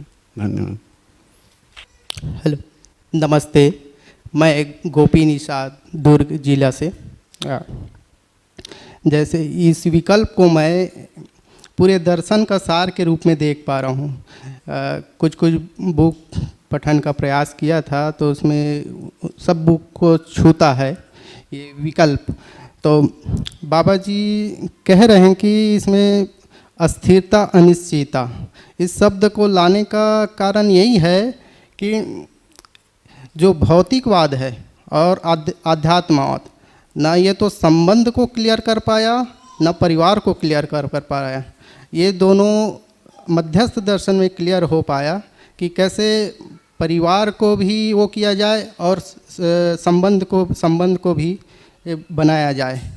अस्तित्व, अब अस्तित्व को देखूं तो मैं अस्तित्व में कोई अब शब्द है, शब्द का अर्थ होता है, अर्थ के पीछे उनकी अवास्तविकता, और वस्तु होता है, वस्तु के पीछे वास्तविकता। तो वास्तविकता होता है तो उनका अस्तित्व है। तो इस तरह मैं अस्तित्व में व्यापक और इकाई दोनों का संबंध देख पाता हूँ। तो वहीं से संबंध क्लियर होता है। जिस तरह हम संबंध को न भौतिकवाद तक परिभाषित कर पाया, न रहस्यवाद, इनको मध्यस्थ दर्शन से क्लियर हुआ। और जितना भी हमें वर्क करना है, समझना है, वो मध्यस्थ दर्शन में उनके शिक्षा में जो मूल्य है उनको समझना है और परिवार व्यवस्था को समझना है, ऐसा समझ आया भी। जी धन्यवाद। आप सभी को नमस्ते। आदरणीय नागराज जी के प्रति कृतज्ञता। और बाल मुकुंद भैया जी ने विकल्प और अध्ययन बिंदु को अच्छे तरीके से रखा, इसके प्रति उनका आभार। कहीं ना कहीं बचपन से एक तलाश तो थी, वो स्पष्ट पता नहीं चलता है कि मैं देखता हूँ अपने में कि स्पष्ट पता नहीं था मुझे कि मुझे क्या चाहिए, है ना। धीरे धीरे ऐसा बीतता गया। और हम अपने वातावरण में जहाँ भी थे, मैं जहाँ भी था, तो उन वातावरणों में मुझे क्या चाहिए स्पष्ट वातावरण में परंपरा ने नहीं बताया। अब मुझ भी मतलब वो जानना है ऐसे प्रकट भी नहीं हुआ। और वातावरण के प्रभाव की वजह से हम धीरे धीरे शायद मरते गए, ऐसा मुझको लग रहा है अभी यहाँ आने के बाद। अभी अपना जन्म हुआ ऐसा मुझको दिख रहा है क्योंकि किसकी तलाश थी स्पष्ट नहीं था, लक्ष्य पता नहीं था, और क्या पाना है क्या करना है ये भी पता नहीं था। तो यहाँ आने के बाद एक दिशा मिली है कि करना क्या है, जीना कहाँ है, कैसे है। तो एक तरफ बताया गया, एक तरफ जो हम समीक्षा के रूप में देख रहे हैं कि भौतिकवाद और आदर्शवाद की बात, तो एक तरफ को खुद को छोड़ दो, खुद के शरीर को त्याग दो और मतलब त्याग कर ही आगे बढ़ोगे, कुछ पाओगे, ऐसा मिलेगा। एक तरफ जो है दूरगमन, दूरदर्शन को ही एकत्रित कर लो तो सुखी हो जाओगे, ऐसा समीक्षा के रूप में अब सामने आया कि हम सुखी हो कैसे सकते हैं। तो विकल्प जो है प्रस्तुत हुआ है बाबा जी के माध्यम से कि हम सुखी होने का एक रास्ता अब हमको मिल गई है, और सुखी होने के जो रास्ते हैं उनको भी बाबा जी ने बताया है कि वास्तव में अस्तित्व में रास्ता कैसा है, चलना कैसा है, चलने का स्वरूप हमको दिखा दिया है। और भैया जी ने जैसे ही अध्ययन बिंदु में एक पॉइंट को रखा है कि मेरा होना कैसा है, सह अस्तित्व के प्रभाव से मेरा होना तो हो गया है, लेकिन मेरे रहने को ही मुझे समझना है। समझता हूँ तो क्या समझता हूँ कि मैं हूँ तो मैं किस स्वरूप में हूँ, मेरा होना कैसे है और मुझको रहना कैसे है। ये मेरा होना जो है सह अस्तित्व के प्रभाव से है, और मैं रहने को स्वयं की व्यवस्था को समझूंगा, स्वयं के स्वभाव को समझूंगा तो मैं सुखी हो जाऊंगा। समझना है तो समझना अस्तित्व को है, और मेरा अस्तित्व में सह अस्तित्व के प्रभाव के वस्त मेरा होना समझ में आता है मुझको, तो उसमें सह अस्तित्व में मैं भी हूँ, मैं स्वयं को पहचानता हूँ। तो एक मेरा जो होना है वो निश्चित आचरण को पाना है, जीवन को समझना है। जीवन को समझने के बाद समझ में आ गया है तो एक सामने वाले के साथ मैं कैसा जीऊँगा, है ना। तो वो एक रास्ता मिलती है कि कैसे प्रस्तुत होना है, कैसे जीना है, तो उसका मानवतापूर्ण आचरण के स्वरूप में प्रकट होना है। तो एक अच्छी से मतलब यही समझने का एक बिंदु है, और समझने के बाद जीना कैसे होगा एक रास्ता दिखाया है। शायद अभी सूचनाओं के रूप में जो है हमारे पास आई है, लेकिन जब जीने में अब थोड़ी थोड़ी सी दिखाई देने लगी है कि संबंध में जब अब अपन रहते हैं बच्चों के साथ या पत्नी के साथ, तो गलती अपने को दिखने लगती है कि वास्तव में क्या हम गलती कर रहे हैं, उनकी स्थिति क्या है और अब मेरी स्थिति क्या है, मैं उनसे क्या अपेक्षा कर रहा हूँ। और तो वहीं पर रुकना हो जाता है कि मैं उनकी स्थिति अलग है, मेरी स्थिति अलग है, और मैं उनसे जो अपेक्षा कर रहा हूँ वो भी अलग है। तो एक ठहराव सा आता है, तो दिखना शुरू हो गया है। अब आगे जैसे जैसे चले आगे जब बढ़ेंगे तो शायद मुझको लगता है कि और स्पष्टता बनेगी। अभी तो जैसे आपने रखा तो उसमें हर एक बिंदु पर ध्यान गया कि गलती यहाँ पर हो रही है, इन संबंधों में यहाँ पर गलती हो रही है, दिखना शुरू तो हुआ है। आप देखते हैं आगे क्या होती है। ठीक। सभी को नमस्ते, मेरा नाम किरण मिश्रा है, मैं रायपुर से हूँ।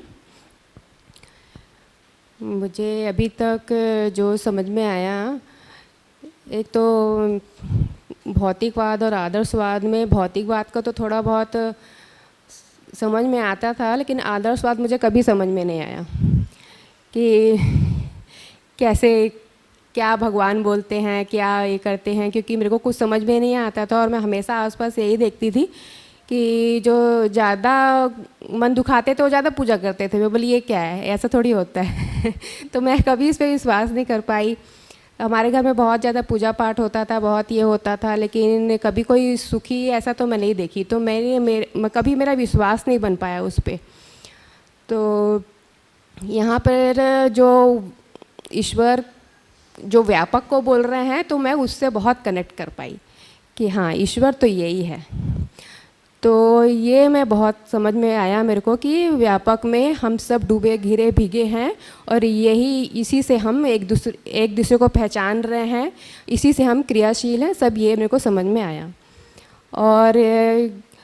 और ये समझ में आया कि अस्तित्व सह अस्तित्व है, और अस्तित्व सह अस्तित्व में 4 अवस्थाएं हैं। तीनों अवस्थाएं तो अच्छे एक दूसरे के लिए पूरक हो रही है, लेकिन ज्ञानावस्था पूरक नहीं हो पा रही है। ये मेरे को समझ में आया। और फिर जीवन दर्शन में शरीर और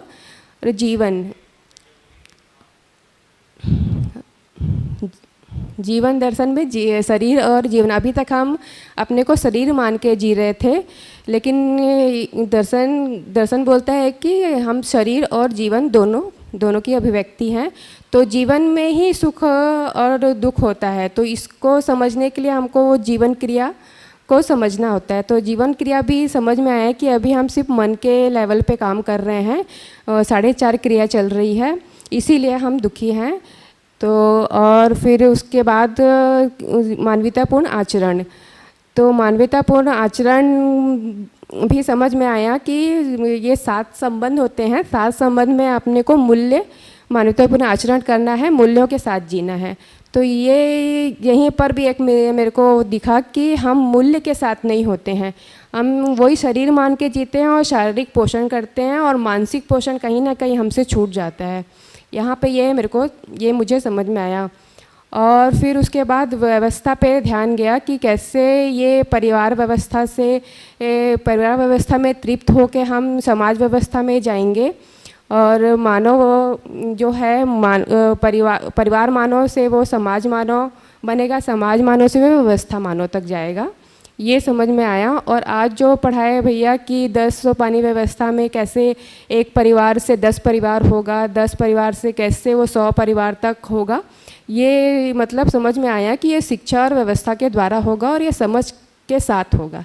इतना मेरे को समझ में आया। और भैया आपका बहुत बहुत धन्यवाद, जो बहुत अच्छे से मतलब समझाए, इसके लिए बहुत बहुत धन्यवाद।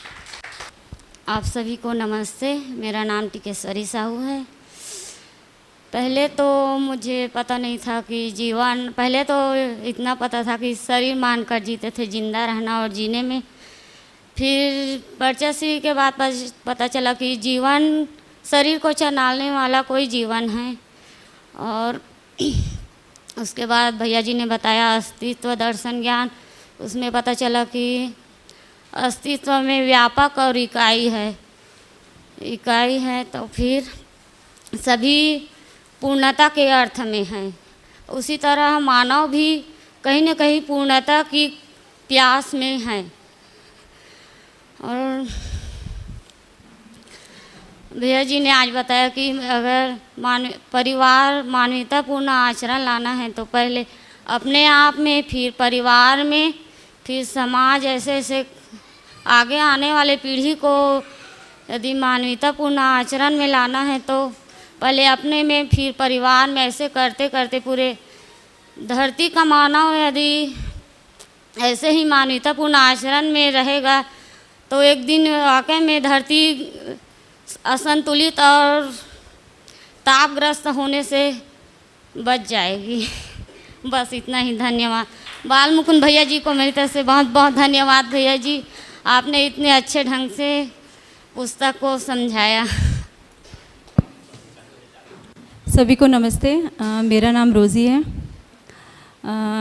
ये पहली बार मैंने ये बुक पढ़ी है और भैया काफ़ी मतलब मेरे को ऐसा लग रहा था कि ये जीने से कनेक्ट हो रहा है मेरे, क्योंकि जहाँ जहाँ पे मेरे को दिक्कत आ रही थी वहाँ पे वो चीज़ें कनेक्ट हो रही थी। तो जैसे संबंधों को लेके ना बहुत पीड़ा रहती थी कि मतलब मैं छोटी हूँ लेकिन मैं किसी को बोल नहीं पाती हूँ। ध्यान दिलाना, जो मेरा कल क्वेश्चन था उसका आंसर मेरे को कल मिला कि कैसे ध्यान दिलाया जाए। और जैसे जैसे जैसे हम पढ़ना शुरू करते हैं उसमें भी समझ आता है जब हम ध्यान से पढ़ते हैं।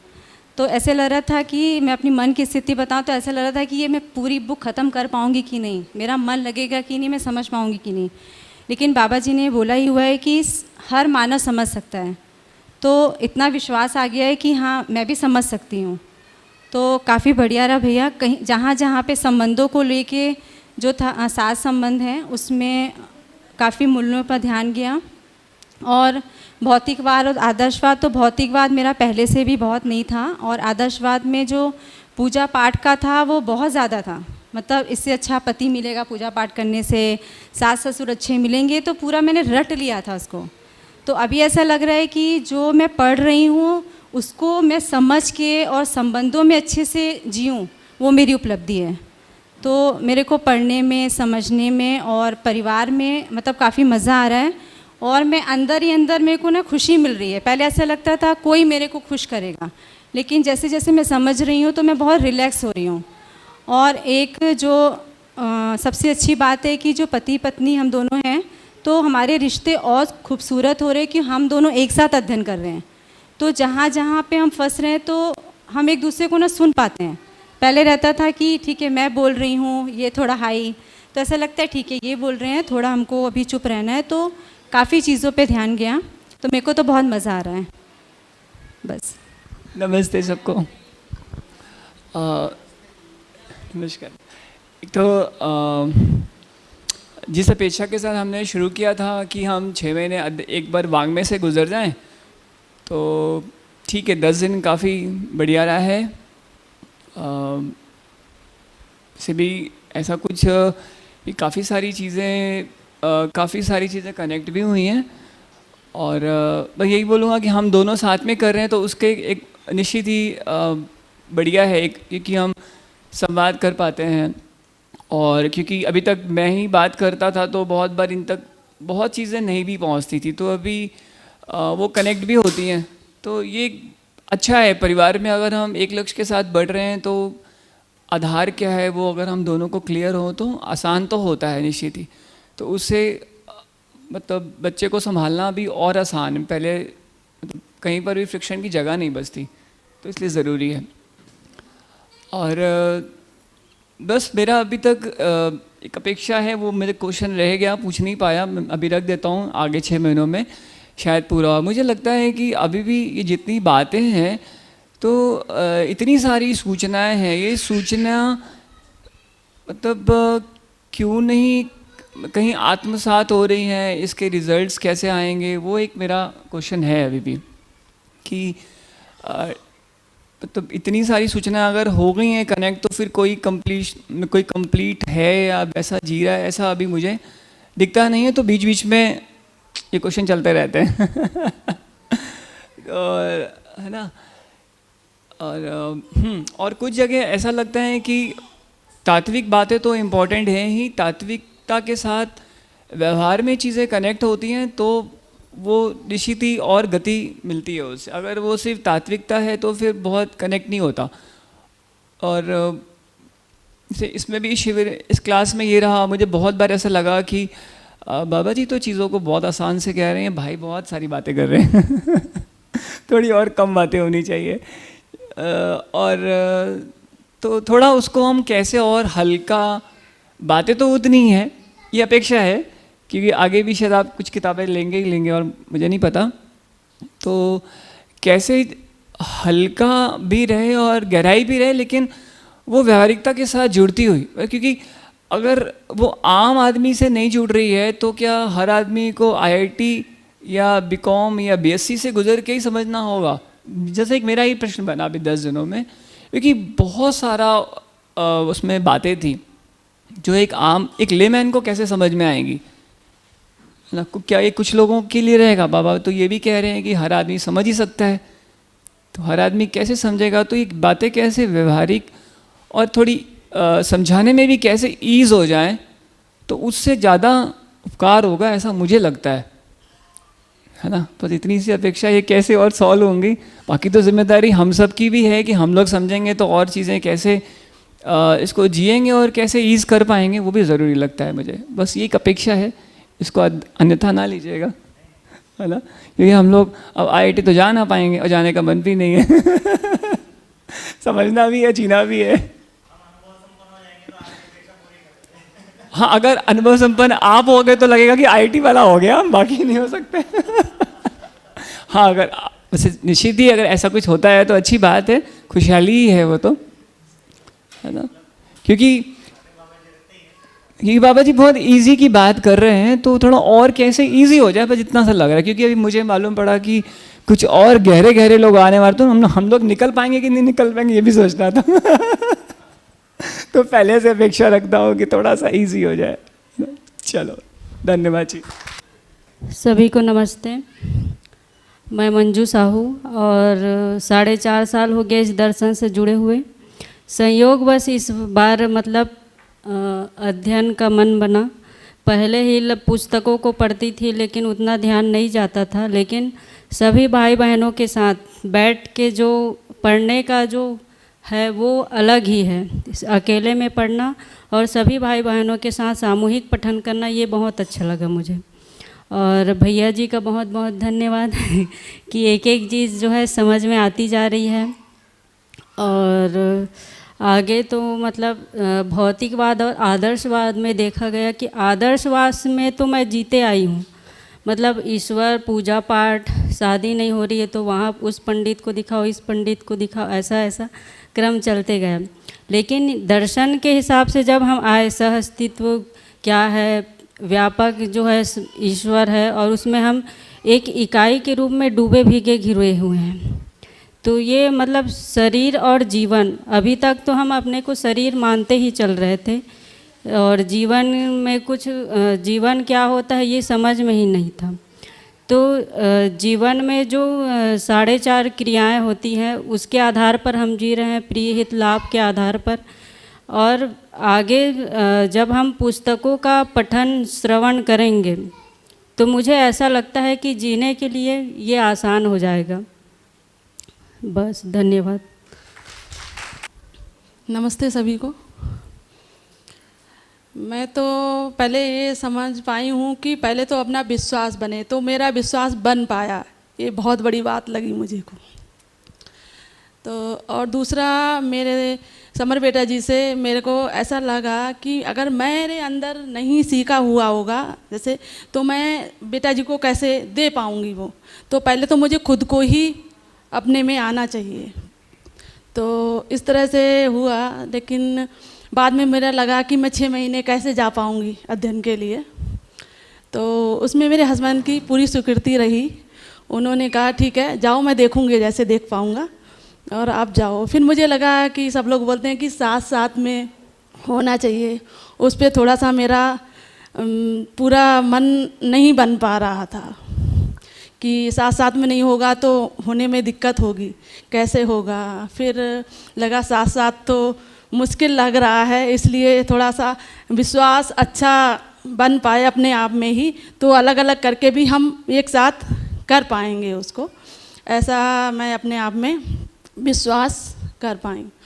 और अब तो मुझे अच्छा लग रहा है और मैं उसको अच्छा फील कर पा रही हूँ अपने आप में, और बेटा जी के साथ करते हुए और अच्छा लग रहा है, और मुझे लग रहा है कि शायद मैं इसको संपूर्ण कर पाऊँगी। और विश्वास तो मेरा हो ही गया है अच्छे से, इतना मैं समझ पाई हूँ। और कंटिन्यू होने से देखो मुझे भी अच्छा प्रयास करना पड़ेगा इसमें, तभी हो पाएगा, क्योंकि बिना प्रयास के तो कुछ मिलता नहीं है। इतना समझ पाई हूँ। ठीक है भैया जी, थैंक यू। आप सभी को नमस्ते। मेरा नाम टिकेश्वरी है और मैं जिला दुर्ग से आई हूँ।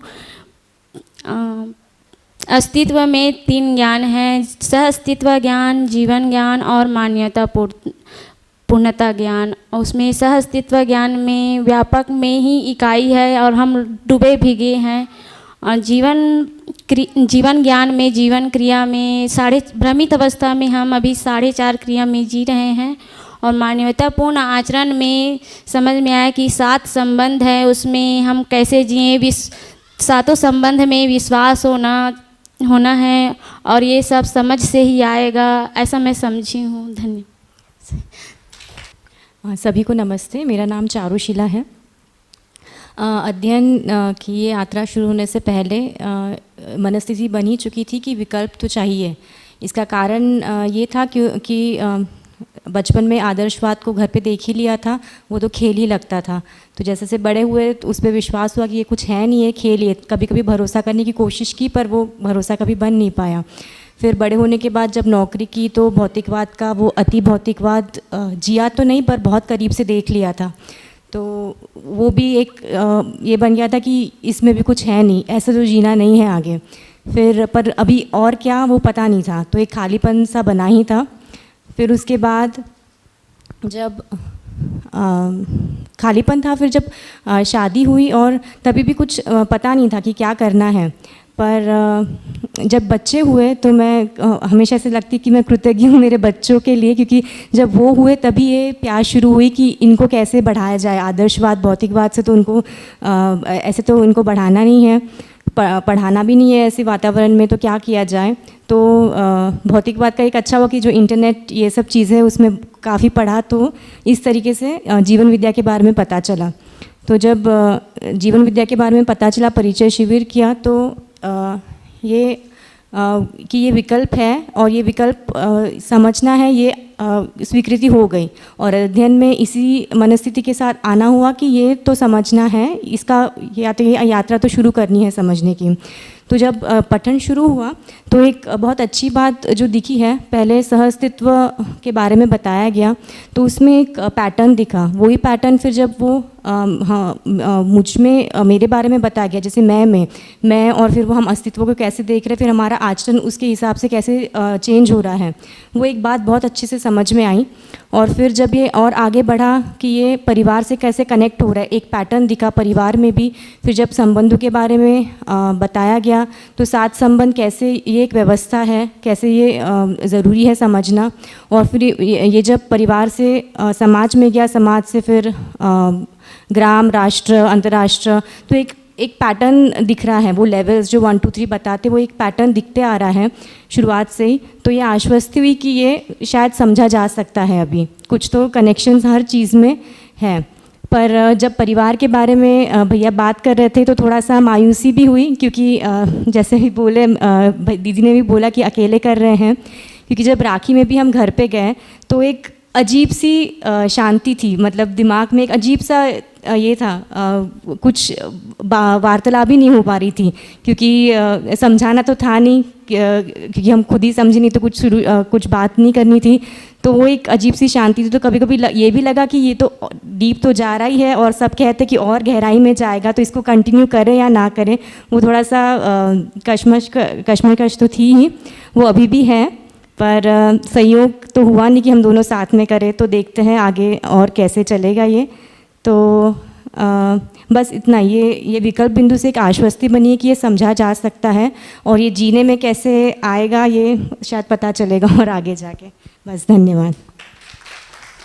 नमस्ते, मैं रंजन, इंदौर। तो जो नई बात कुछ इस बार समझ में आई मेरे को, इस बार मूल्य समझ में कुछ आया है, मतलब कि कौन कौन सा मूल्य किसके साथ प्रधानता है, वो इस बार कुछ पकड़ में आया मेरे को। पहले नहीं तो सब घालमेल होता था कि, पर इस बार जैसे समझ में आया कि भाई मित्र के साथ स्नेह भाव क्यों है, तो भाई बहन के साथ स्नेह भाव नहीं आया है, वहाँ पर स्नेह मूल्य नहीं आया है, क्योंकि वो तो है ही है। तो वहाँ पर गौरवता की बात हुई है।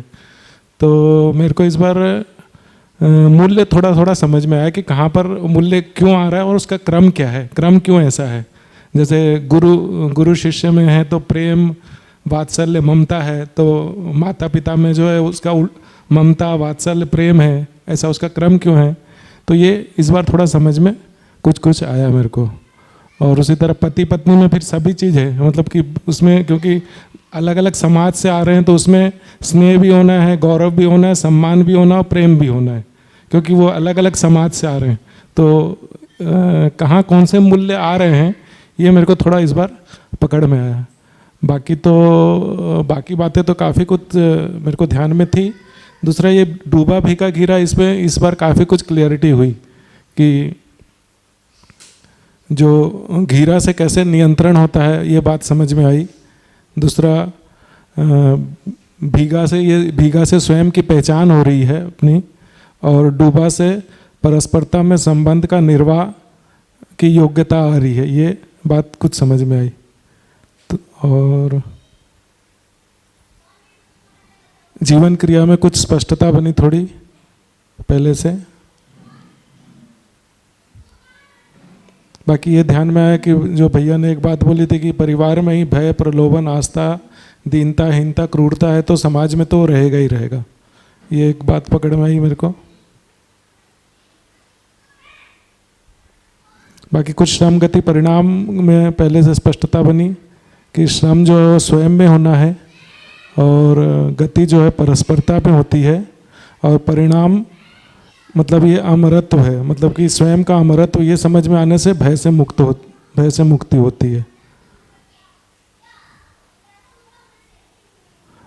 और फिर एक बात ये समझ में बात थोड़ी क्लियर हुई, वंशानुसंगे संस्कारानुसंगे। पहले ऐसा लगता था कि मानव का जो जीवन है वो जानवर के जीवन से कुछ ज़्यादा बेहतर है, मतलब उसका चेतना का ज़्यादा विकास हुआ है। हमारे ये बात समझ में आई कि वास्तव में जानवर का जो चेतना है वही मानव का भी चेतना है, भ्रमित मानव का। तो उसमें मानव में कुछ जो बेहतर दिख रहा है वो शरीर के कारण से बेहतर दिख रहा है, वो चेतना में विकास हुआ है ऐसा है नहीं। चेतना में विकास होगा तो फिर वो भ्रमित मानव से मानव की ओर जाएंगे। तो उसमें कुल मिला के चेतना का विकास होना है, शरीर में कोई विकास नहीं होना है, ये बात ध्यान में आई। सभी को नमस्कार, मेरा नाम प्रियांशु है, मैं कोरबा से हूँ। मैंने पहला परिचय शिविर 15 में किया था और उसके बाद लगभग 6 साल मुझे मन बनाने में लगा अध्ययन शिविर करने के लिए।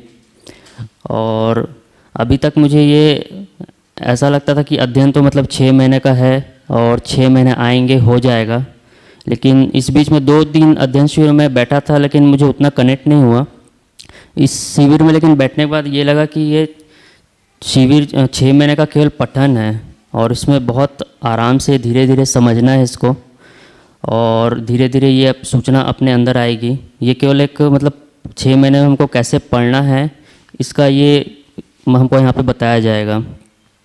तो इसमें अभी विकल्प और अध्ययन बिंदु को इस 10 दिनों में भैया ने रखा है। इस विकल्प ने मुझे ये पता चला कि बाबा जी ने भौतिकवाद और आदर्शवाद के विकल्प के तौर पर सहअस्तित्ववाद को दिया हुआ है। इस भौतिकवाद और आदर्शवाद में अभी तक मानव का अध्ययन हमने नहीं किया है, और इसमें मानव का अध्ययन करने गए तो हमको ईश्वरवाद में फंस गए और उसमें हमको पूरा कुछ पता नहीं चला। और भौतिकवाद में तो कुछ है ही नहीं अध्ययन के लायक, उसमें केवल मशीनें ही हैं। और सह अस्तित्ववाद में हमको पहली बार ये पता चला कि मानव भी अध्ययन करने लायक कोई चीज़ है, मानव एक समझने वाली इकाई है, ऐसा पहली बार मुझे अंदर से फील हुआ इन 10 दिनों में। उसके अलावा अध्ययन बिंदु में एक चीज़ पकड़ में आई, मैंने कई बार किताबों को पहले भी पढ़ा है लेकिन इसको कभी समझ नहीं पाया कि ये क्रम से है सब चीज़ें, और इस बार पहली बार देखा कि मैंने कि ये अस्तित्व दर्शन ज्ञान, जीवन ज्ञान, मान्यतापूर्ण आचरण ज्ञान, 10 सोपानी व्यवस्था, ये सारी मतलब बाबा जी ने एक व्यवस्था पे पूरी लिखी हुई है किताबों को। पहली बार व्यवस्था के दृष्टिकोण से मैं इसको देख पाया कि कितना व्यवस्थित चीज़ें हैं ये। और एक चीज़ मैं एक नया चीज़ कल करने की कोशिश कर रहा था भैया मैं, आपने कल वो क्रिकेट का एक एग्जाम्पल दिया था तो मैं कल आधा घंटा मैं क्रिकेट देख रहा था फ़ोन पे, और उस दृष्टि से मैंने देखने की कोशिश की क्रिकेट को, तो मुझे अपना ऐसा लगा कि मैं आधा घंटा अपना वेस्ट कर दिया मैंने मैंने पहली बार ये प्रयोग किया, काफ़ी अच्छा लगा लेकिन प्रयोग करके। और एक चीज़ मुझे ये समझ में आई कि आप जैसे कल बोल रहे कि टीवी आदमी जो देखता है वो उसको पता नहीं था कि दुखी हुआ है इसलिए देख रहा है वो, तो इन सब छोटी छोटी चीज़ों को मैं पकड़ पा रहा था कि मैं अपने घर में रहता हूँ तो मैं क्या करता हूँ। टीवी चल रहा है, पहली बार पता चला कि टीवी देख रहा हूँ मतलब मैं दुखी हूँ इसलिए मैं टीवी देख रहा हूँ। और वैसे तो बहुत सारी छोटी छोटी चीज़ें हैं लेकिन इन चीज़ों को पकड़ रहा हूँ, बहुत अच्छा लग रहा है काफ़ी कि आगे चल के मतलब मेरे को मालूम रहेगा कि मैं। और एक अच्छी चीज़ ये पता चली कि बाबा जी ने, जैसे आप बता रहे थे कि बाबा जी इन चीज़ों को कभी किसी से कहते नहीं थे, उन्होंने इतना बड़ा दर्शन लिख लिया, इतना सारा सब कुछ बता दिया, तो वो अभी तक हम सबको ये बताते रहते थे। और मैंने भी अपने घर में पूरी कोशिश की लोगों को खींच के लाने की कि वो दुखी हैं, मुझे दिखता था लेकिन उनको पता नहीं कि वो दुखी हैं। तो मैंने कई बार ये कोशिश की, अभी यहाँ आने से पहले तक भी कोशिश करता रहा, अभी भी करते रहता हूँ। तो ये चीज़ पता चला कि अब इसको करना नहीं है, ये धीरे धीरे ये आदत छूटते जाएगी मेरी।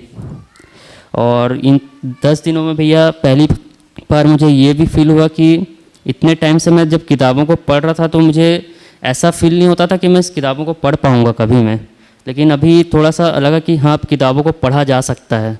एक भास हुआ मुझे कि इसको अब अच्छे से मैं पढ़ सकता हूँ धीरे धीरे, और ये मेरे को समझ में आ सकता है, ये तो विश्वास बना है मेरे अंदर। और बालमुकुंद भी आपको बहुत बहुत धन्यवाद, आपने 10 दिन हमको दिए और हमने भी अपनी तरफ से जितना हमारी पात्रता थी हमने कोशिश की उसको समझने की। ठीक, थैंक यू। अच्छा, वो जैसे मुझे अपनी तरफ से ये लगा कि मैंने अध्ययन बिंदु तो बहुत ढेर सारा सुना है और परिचय शिविर भी 3 अटेंड किए, पर ये जो क्या ये वो हाँ ये वाली जो इन्फॉर्मेशन जो अध्ययन में दी जा रही थी वो काफ़ी मतलब ट्रांसफॉर्मेशनल थी, मतलब वो हम लोग को पूरा अंदर से चेंज करने की कैपेसिटी रखती है। और मैं इतनी दावे के साथ कह सकता हूँ कि जब मैं मतलब अगर मैंने ध्यान दिया तो काफ़ी अच्छे से मुझे ट्रांसफॉर्म कर सकती है। जैसे मैंने यहाँ पर पहली बार सुना, जैसे तुषार भैया भी बताते थे कि आस्वादन चयन, मतलब मैं हर एक्शन में ये सब देख पाता हूँ कि बहुत ज़्यादा गहराई से ये सारी चीज़ें हम लोग के उसमें गुजरती हैं। तो मतलब और बहुत ढेर सारी चीज़ें ऐसी थी कि जो जीवन विद्या में मतलब हम लोग सुनते थे तो हम लोग को अस्वीकार हो जाती थी। दरअसल हम लोग सुम जी का सुनते थे तो सुम जी यहाँ का भी कुछ बातें कह देते थे, तो हम लोग सोचते थे कि अरे ऐसा कैसे हो सकता है, पर यहाँ पर आकर समझ में आया कि वो इसलिए कहते थे, हम लोग को तैयार करते थे। जैसे पालिताना शिविर में उन्होंने कहा था, निकोरा शिविर में कहा था, और मतलब हम लोग तो रोज़ सोम जी को रात को सुनते थे, अभी भी हम लोग के मम्मी पापा सोते समय सुनते हैं। तो जब भी रात को फ़ोन करते हैं मम्मी पापा से तो बैकग्राउंड में सोम जी की ही आवाज़ आती है, तो मतलब सुनते थे, मतलब वीडियो देखते हैं। तो रूटीन तो बन गया था पहले से ही, और मतलब काफ़ी अच्छा लगा। मतलब यहाँ के लोग जो हैं काफ़ी, मतलब मैं जब भी किसी परिचय शिविर ये सब अटेंड करने गया हूँ, मुझे हमेशा ऐसे लोग मिले जिनसे मैं बिछड़ नहीं सकता। मतलब ऐसा लगा कि आखिरी में कि मतलब यही मेरे परिवार वाले हैं। मतलब इनसे भाग कर कहाँ जाऊँगा। मम्मी पापा तो काफ़ी मतलब सीमित टाइप के, मतलब हालांकि कहना तो नहीं चाहिए पर सीमित टाइप के लगते कि मतलब ऐसा लगता था कि लौट के बुद्ध घर को आए ऐसा। नमस्कार, मेरा नाम सूर्यांश है और मैं गाजीपुर से हूँ। तो पहले मुझे लगा था कि मतलब मैंने थोड़ा कोशिश किया था पढ़ने के लिए, तो मैं देखा कि पढ़ना नहीं हो पा रहा है। तो लेकिन सबके सहयोग से ऐसा हुआ, मतलब ये पहले किताब पूरी हो गई तो इससे थोड़ा कॉन्फिडेंस हुआ कि अब आगे भी पढ़ सकते हैं। और जैसे सूचना के रूप में तो बहुत सारी नई सूचनाएं मिली थी, जैसे मिली है कि और बहुत ज़्यादा अच्छी भी लगी, काफ़ी स्वीकार भी। पर जैसे कुछ चीज़ें होती हैं जो जैसे बहुत ज़्यादा जैसे अलग लगती हैं। तो जैसे मैं जब जैसे विकल्प में पढ़ रहा था तो उसमें जैसे बाबा नागराज जी का वो दिया था कि उन्होंने कैसे साधना किया, उन्होंने इतना टाइम दिया। जैसे पहले सुना हुआ था कि, लेकिन जब उस पर पढ़ा थोड़ा सा ध्यान दिया तो ऐसा मन में है कि मतलब कोई आदमी जैसे मतलब नॉर्मल सवाल तो नहीं कहेंगे पर उस तरह के सवाल तो और लोगों के मन में आए ही होंगे, पर उस सवाल में अपना पूरा जैसे लाइफ लगाना, तो इससे पता लगता है कि जैसे आदमी के अंदर बहुत ज़्यादा वो रहता है, मतलब उसकी क्षमता बहुत ज़्यादा है, मतलब जैसे वो किसी और चीज़ के लिए बना है, मतलब ऐसा मतलब प्रमाण दिखाई देता है। और उसके बाद फिर वो आगे जाके कनेक्ट हुआ कि जब उससे पहले जब श्रम गति परिणाम पे हुआ बात, तो फिर ये बात हुई कि वो समझने की इकाई है। तो फिर ऐसा ध्यान जाता है कि हम लोग का जो मेन काम है वो समझने का ही है, मतलब अभी के लिए तो वही है। तो सारी जो गति है वो समझने के लिए ही है। जैसे मतलब हम लोग को अपना होना, मतलब कि मानव को मानव होना है तो उसे समझना है। इकाई के साथ ऐसा नहीं है, मतलब वो तो ऐसे होने से ही वो अपने, मतलब वो तो अपने को अपना जो कर रही है वो कर ही रही है। तो उसके बाद फिर वो उसके बाद ऐसा लग रहा था कि कुछ अलग चीज़ है, मतलब सुनने में तो रहता ही था कि जीवन है और शरीर, पर उसके बाद थोड़ा बहुत ऐसा लग रहा था कि कुछ अलग चीज़ है। मतलब उसके बाद फिर जब जीवन क्रिया की बात आई तो उसमें जैसे जो चीज़ें बताई गई थी वो जैसे अपने अंदर दिखी, तो थोड़ा और लगा कि कुछ और भी अलग चीज़ है। और उसके मतलब वो चीज़ें जब कनेक्ट हो रही थी तो जैसे समझने की इकाई है और जीवन क्रिया भी जब कनेक्ट हो रही थी तो ऐसा लग रहा था कि मतलब थोड़ा सा और ज़्यादा ऐसा लग रहा था कि मतलब कुछ और चीज़ भी है। तो पहले मैं ऐसा बोलता था कि जैसे मतलब मेरे अंदर जीवन है, पर वो जैसे गलत है, क्योंकि मतलब देखा जाए तो इसके लिए कोई शब्द नहीं मिल पाता, क्योंकि मतलब मैं ये भी नहीं बोल सकता कि मैं जीवन हूँ, क्योंकि फिर उसमें मैं जो है होगा वो होगा जो जैसे जन्म से लेकर और अभी तक का जो यात्रा रही वो हो जाएगा। तो वो जैसे बहुत ज़्यादा सोचने पर ऐसा महसूस होता है कि मतलब थोड़ा बहुत हल्का हल्का महसूस होता है कि भाई कुछ बड़ी चीज़ है, मतलब बहुत ज़्यादा सोचने पर ऐसे रेगुलरली ऐसे महसूस नहीं होता है। ठीक, मैं भी 100 मूल्यांकन दे देता हूँ, है ना। तो आप सब लोगों के साथ में ये 10 दिन काफ़ी अच्छे रहे, और जो बेसिकली 2 साल बाद यहाँ पर अध्ययन हुआ है, तो 2 साल पहले मैंने ये विकल्प अध्ययन बिंदु लिया था यहाँ पर 6 महीने में। तो अभी मुझे भी ऐसा लग रहा है कि इन 2 साल में काफ़ी ग्रोथ हुआ है मेरा भी, ऐसा मुझे लग रहा है। और इस किताब को मैं भी जब पढ़ रहा हूँ तो मुझे भी बहुत सारा चीज़ नया दिखा है इसमें। जब आपके सामने रखा तब भी बहुत सारा चीज़ मैंने मतलब एक तरह से नया रखा है या पहली बार रखा है। तो इस दर्शन में ऐसी ताकत है और ये इतना गहरा चीज़ है कि इसमें हम कई साल से लगे हुए हैं और रोज़ कुछ ना कुछ नया मिलता है।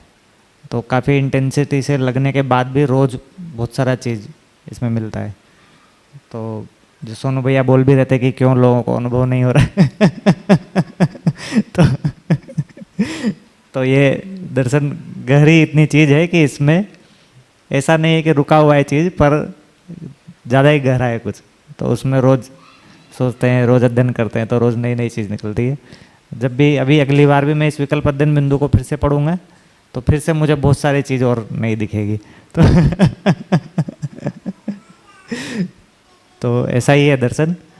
बाकी एक और चीज़ ये भी रहा कि मेरा हेल्थ काफ़ी सारा ख़राब था। तो शुरू में मेरे को शिविर लेने के पहले ही गैस और इस तरह से बहुत सारी चीज़ हो रहा था, वीकनेस बहुत सारे थी।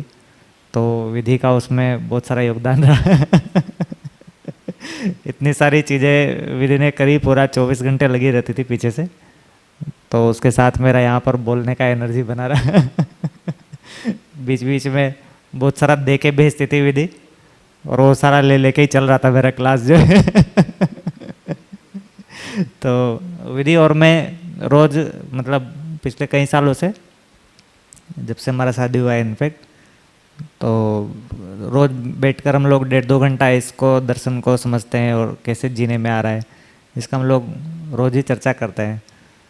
तो ये एक ऐसी चीज़ है जो मैं आपको बता रहा हूँ कि इसमें संबंध में इसको लगकर जितना अध्ययन करते हैं ना, उतना इसमें बनता है चीज़। तो सिर्फ सोचने वाली वस्तु नहीं है ये, इसको जितना संबंध के साथ जोड़ के, भाव के साथ जोड़ के, है ना, इसको आगे बढ़ाते हैं तो उतना गहराई में जाता है ये चीज़। तो मैं आप सब लोगों के लिए भी काफ़ी, है ना, मतलब कृतज्ञ हूँ कि आप सब लोगों ने 10 दिन सुना अच्छे से, और विधि के लिए भी काफ़ी कृतज्ञ हूँ, उन्होंने काफ़ी सपोर्ट किया मेरे को, और बाबा जी के लिए तो कृतज्ञता है ही। तो बाकी एक चीज़ मेरे को बहुत अच्छा लगा, सब लोगों के फीडबैक में आया कि अभी ऐसा लगने लगा है कि इस किताबों को हम पढ़ सकते हैं। तो बेसिकली जो पहली किताब है विकल्प अध्ययन बिंदु, उसका लक्ष्य भी यही है, जो मुझे ऐसा लग रहा है कि पूरा हुआ है, कि किताबों को हम लोग पढ़ सकते हैं। तो एक जिस स्थिति में जहाँ से शुरुआत कर रहे हैं वहाँ पे ऐसा लग पाना कि विकल्प अध्ययन बिंदु को हम पढ़ पा रहे हैं, तो ये काफ़ी अच्छी स्थिति है, क्योंकि मतलब one of the tough book है ये। इसके बाद मानववाद दर्शन है, तो ये 2 किताबें मतलब एक तरह से विकल्प अध्ययन बिंदु हो गया उसमें, और ये मानववाद दर्शन में भी काफ़ी हेल्प करेगा। अगर ऐसा लग रहा है कि इसके सारे कॉन्सेप्ट कुछ पकड़ में आ रहे, तो मानववाद दर्शन को भी काफ़ी हेल्प करेगा। तो इन 2 किताबों में ऐसा बन जाना है कि हम इसको पढ़ पा रहे हैं इन 2 किताबों के साथ में, तो ये एक अच्छा उपलब्धि है। तो मुझे भी ऐसा लग रहा है कि 10 दिन जो है कुछ सार्थक हुआ। बाकी एक और चीज़ ये भी रहा है कि 10 दिन इसके लिए काफ़ी छोटा था, इस विकल्प अध्ययन बिंदु के लिए। अगर इसको थोड़ा और ठीक पेस पे चलाएं तो वो 1 महीने का ही बनेगा, ऐसा लग रहा था मेरे को। तो और बहुत सारे क्वेश्चन आंसर लिए जा सकते थे, और थोड़ा स्पीड स्लो हो सकता था, पर उसमें फिर कंटेंट को भी अगर 10 दिन में ऐसे स्लो स्पीड और बहुत सारे क्वेश्चन आंसर के लिए करेंगे तो फिर बहुत सारा कंटेंट स्किप करना पड़ता है, फिर, है ना, हमको उचकना पड़ता है काफ़ी सारा। तो उसका तालमेल बैठाने की थोड़ी कोशिश करी, पर ये एक अच्छी चीज़ है कि हम लोग सारे कंटेंट को और एक अच्छी स्पीड से उसको पकड़ पाए, और कंटेंट भी लगभग सारा ही हुआ है। तो इसमें बस ये है कि थोड़ा सा फास्ट हुआ है, ऐसा मेरे को भी लग रहा है। और वो जो फास्ट हुआ है वो मैंने जानबूझ के भी इस कैमरे को ध्यान में रख के किया कि नहीं तो फिर उस तरह से चलता है कि थोड़ा कंटेंट स्किप करके, थोड़ा स्लो करके। तो ये कैमरे को ध्यान में रख के भी उस तरह से लिया है, क्योंकि इसको आप दोबारा रिकॉर्डिंग सुनेंगे ना तो वो कनेक्ट हो जाएगा बहुत सारा। तो जिस तरह से मैंने शिविर लिया है, मैं इसको समझ रहा हूँ कि बहुत सारा चीज़ जो है इसमें इतना फास्ट स्पीड पर नहीं पकड़ में आएगा। तो ये रिकॉर्डिंग दोबारा सुनने का एक मतलब मेरे को ऐसा लगता है कि इसका रिक्वायरमेंट है।